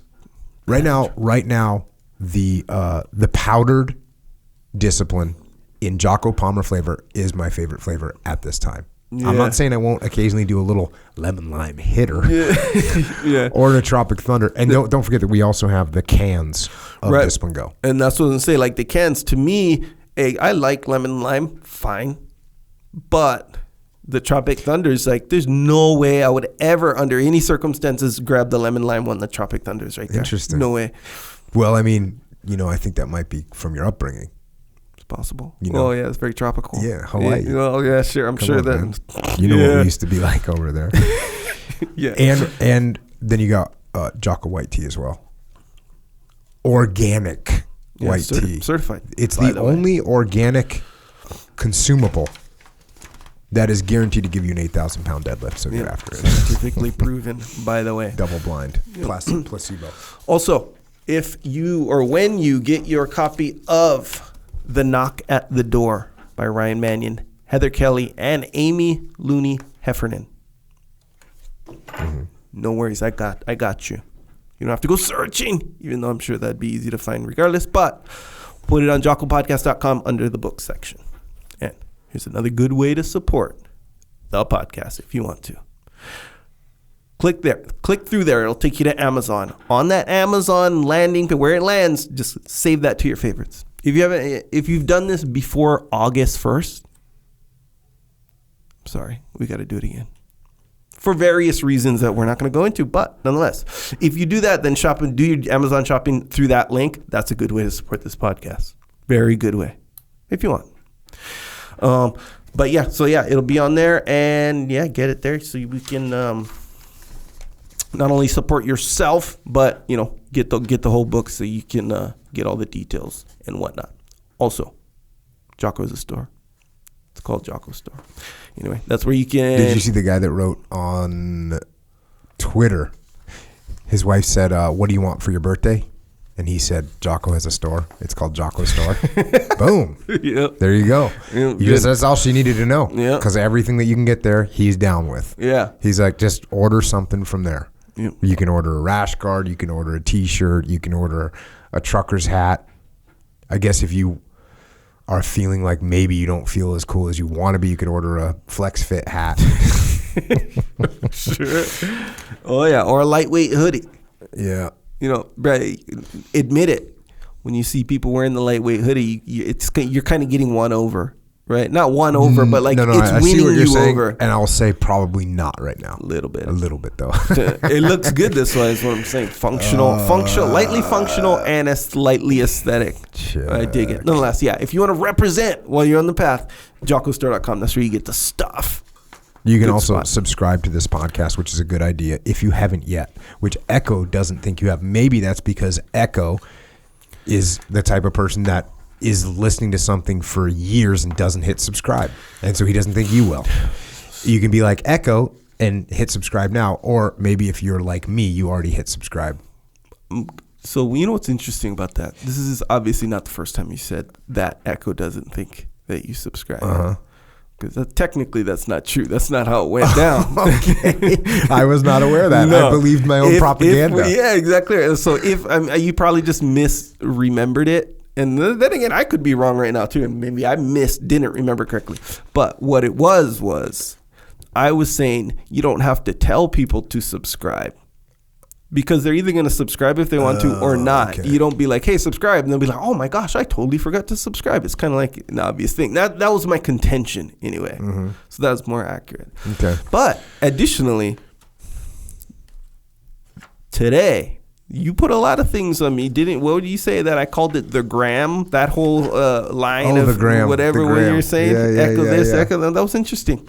I was like, You're saying I'm not taking ownership of things. Oh yeah, that's true too. Yeah, which is interesting. Yeah, but I'm actually. It's nothing to take ownership. I'm not blaming you for calling it the gram. I'm just stating that you call it the gram, even though I don't. Yeah. So that. Yeah. It's almost time for me to read some reviews aloud again. Done that before, but yeah. So leave some reviews. If you leave a review that's shockingly creative and good. It'll make it. Then maybe I'll just retweet it or something or read it. And I also want to read YouTube comments aloud at some point. We should do there's a show I don't know, I forget if there's it's a bunch of shows Conan like that. O'Brien or someone. Read mean tweets. Mean or tweets. Something. Yeah. That you should do that with the and not necessarily mean ones because mean ones people can be lame. Well, I'm not going to be like, and this guy said that. Yeah. But here's the because people cry during mean tweets, or I've seen some people crying when they're reading mean tweets. Like really crying? Yeah, like legitimately, like to show the power of internet bullying or whatever. Oh, okay. So you're not gonna get me there.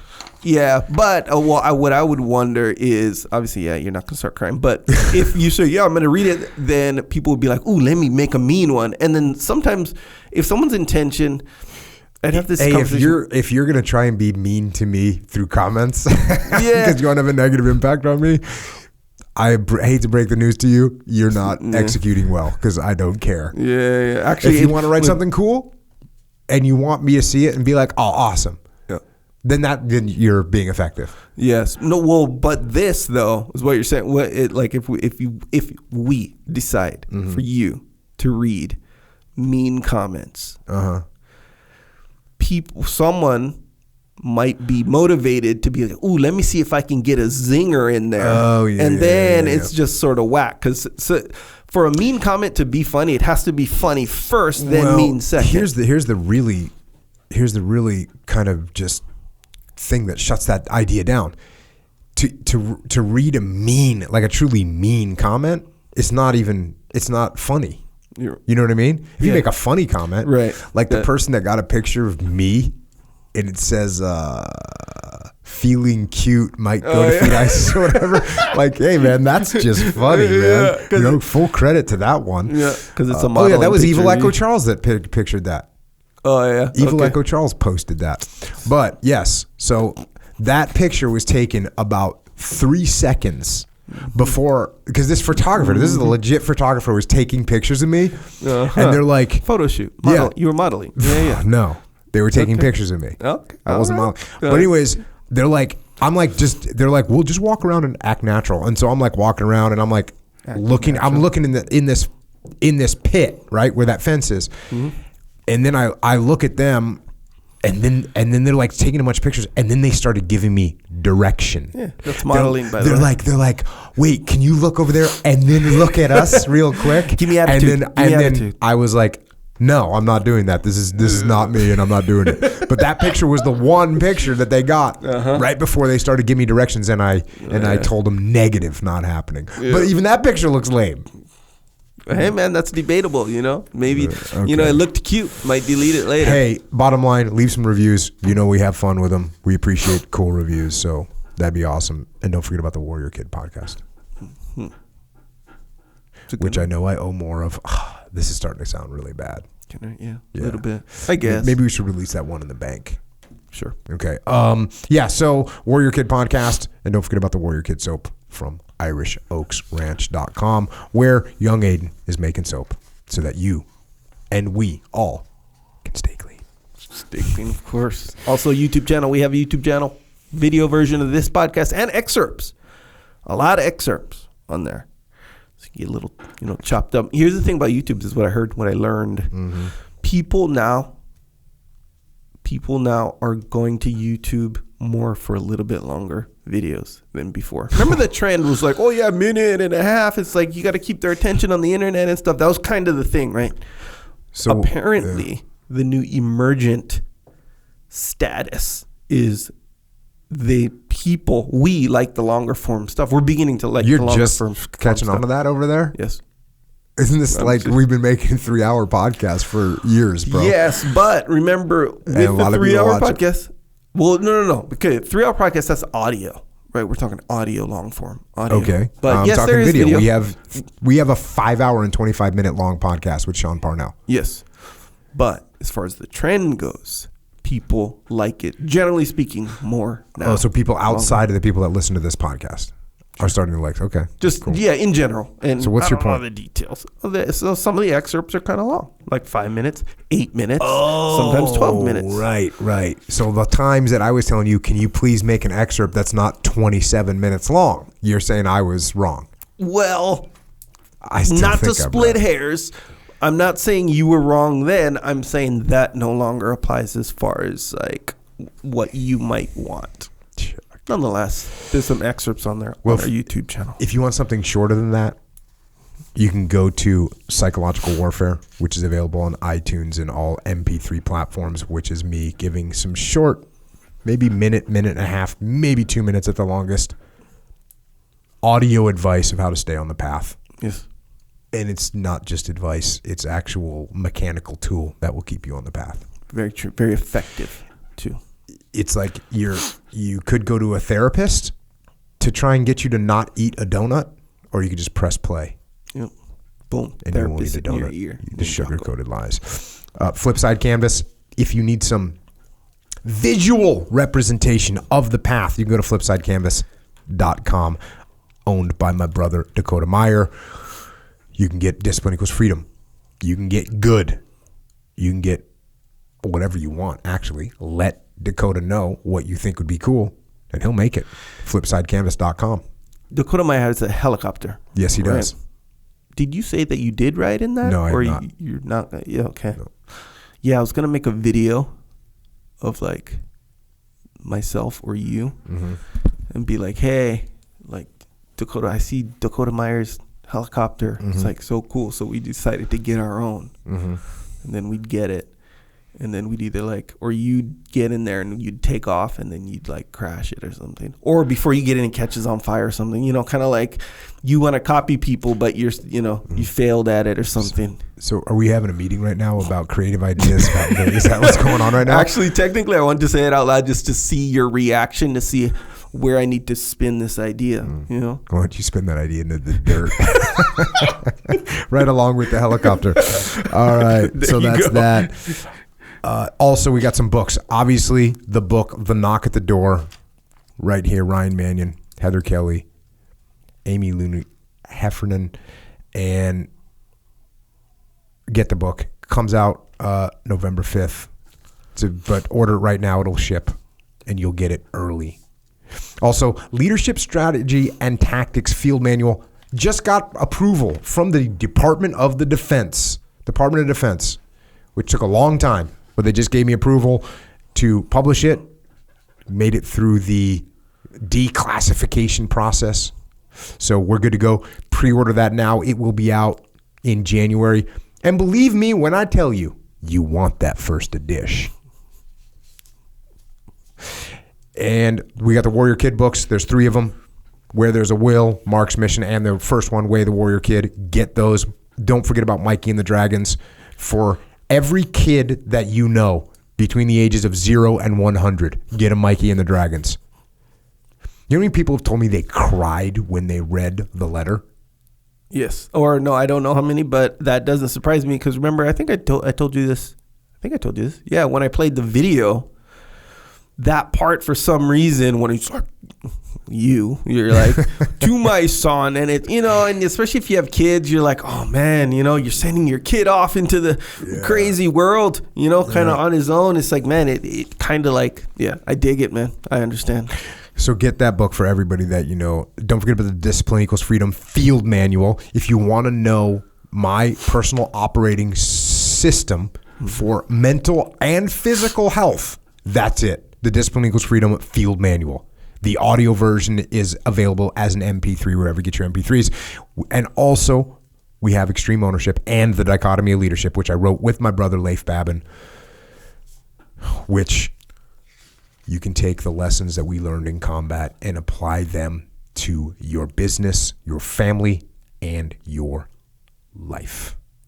Echelon Front, that's my leadership consultancy, and what we do is solve problems through leadership. No matter what problems you have in an organization, the problems guaranteed are leadership problems. Go to echelonfront.com for details. And if you want to get someone from Echelon Front to come and speak to your organization, don't go through a speaker's agency. Just go to echelonfront.com. That's what you do. Otherwise, there's a middleman, and the middleman will make things annoying. So just go to echelonfront.com. We have EF Online, where you can receive leadership training without us actually being there. I was working with a company. When I got done talking with his executives, he came up to me and said, I want you to talk to and teach and train every employee I have at this company. I said, cool. How many employees do you have? 167,000, I think was the number. There was one that was 87,000. The biggest one was 167. Anyways, global company. And I said, okay, let me get back to you on that. So anyways, how do you do that? Obviously, we can't clone our instructors at Echelon Front, but we can put them on interactive, high-speed online leadership training. That's what efonline.com is. So check that out. If you do want to come and see us live, go to extremeownership.com to find out when we do our leadership training event, which is called The Muster. The next one is in December 4th and 5th in Sydney, Australia. We will not be going back to Sydney, Australia for a long time. We're not going to Brisbane. We're not going to Perth. We're going to Sydney. If you're in Australia, come see us in Sydney. I apologize, but that's just, we're not a rock and roll band. We're not on tour. No. We actually have a bunch of work to do outside of the muster, so we can't do musters all the time. So, yeah, if you want to come, go to extremeownership.com. Check for the dates for America in 2020 will be coming out soon. If you want to come and check us out, go to extremeownership.com. And EF Overwatch, right now, we are taking trained leadership experts from special operations, from combat aviation, and we are placing them into companies that need leadership inside their organization. The type of leadership that understands the principles of combat leadership that we teach inside of our company echelon front.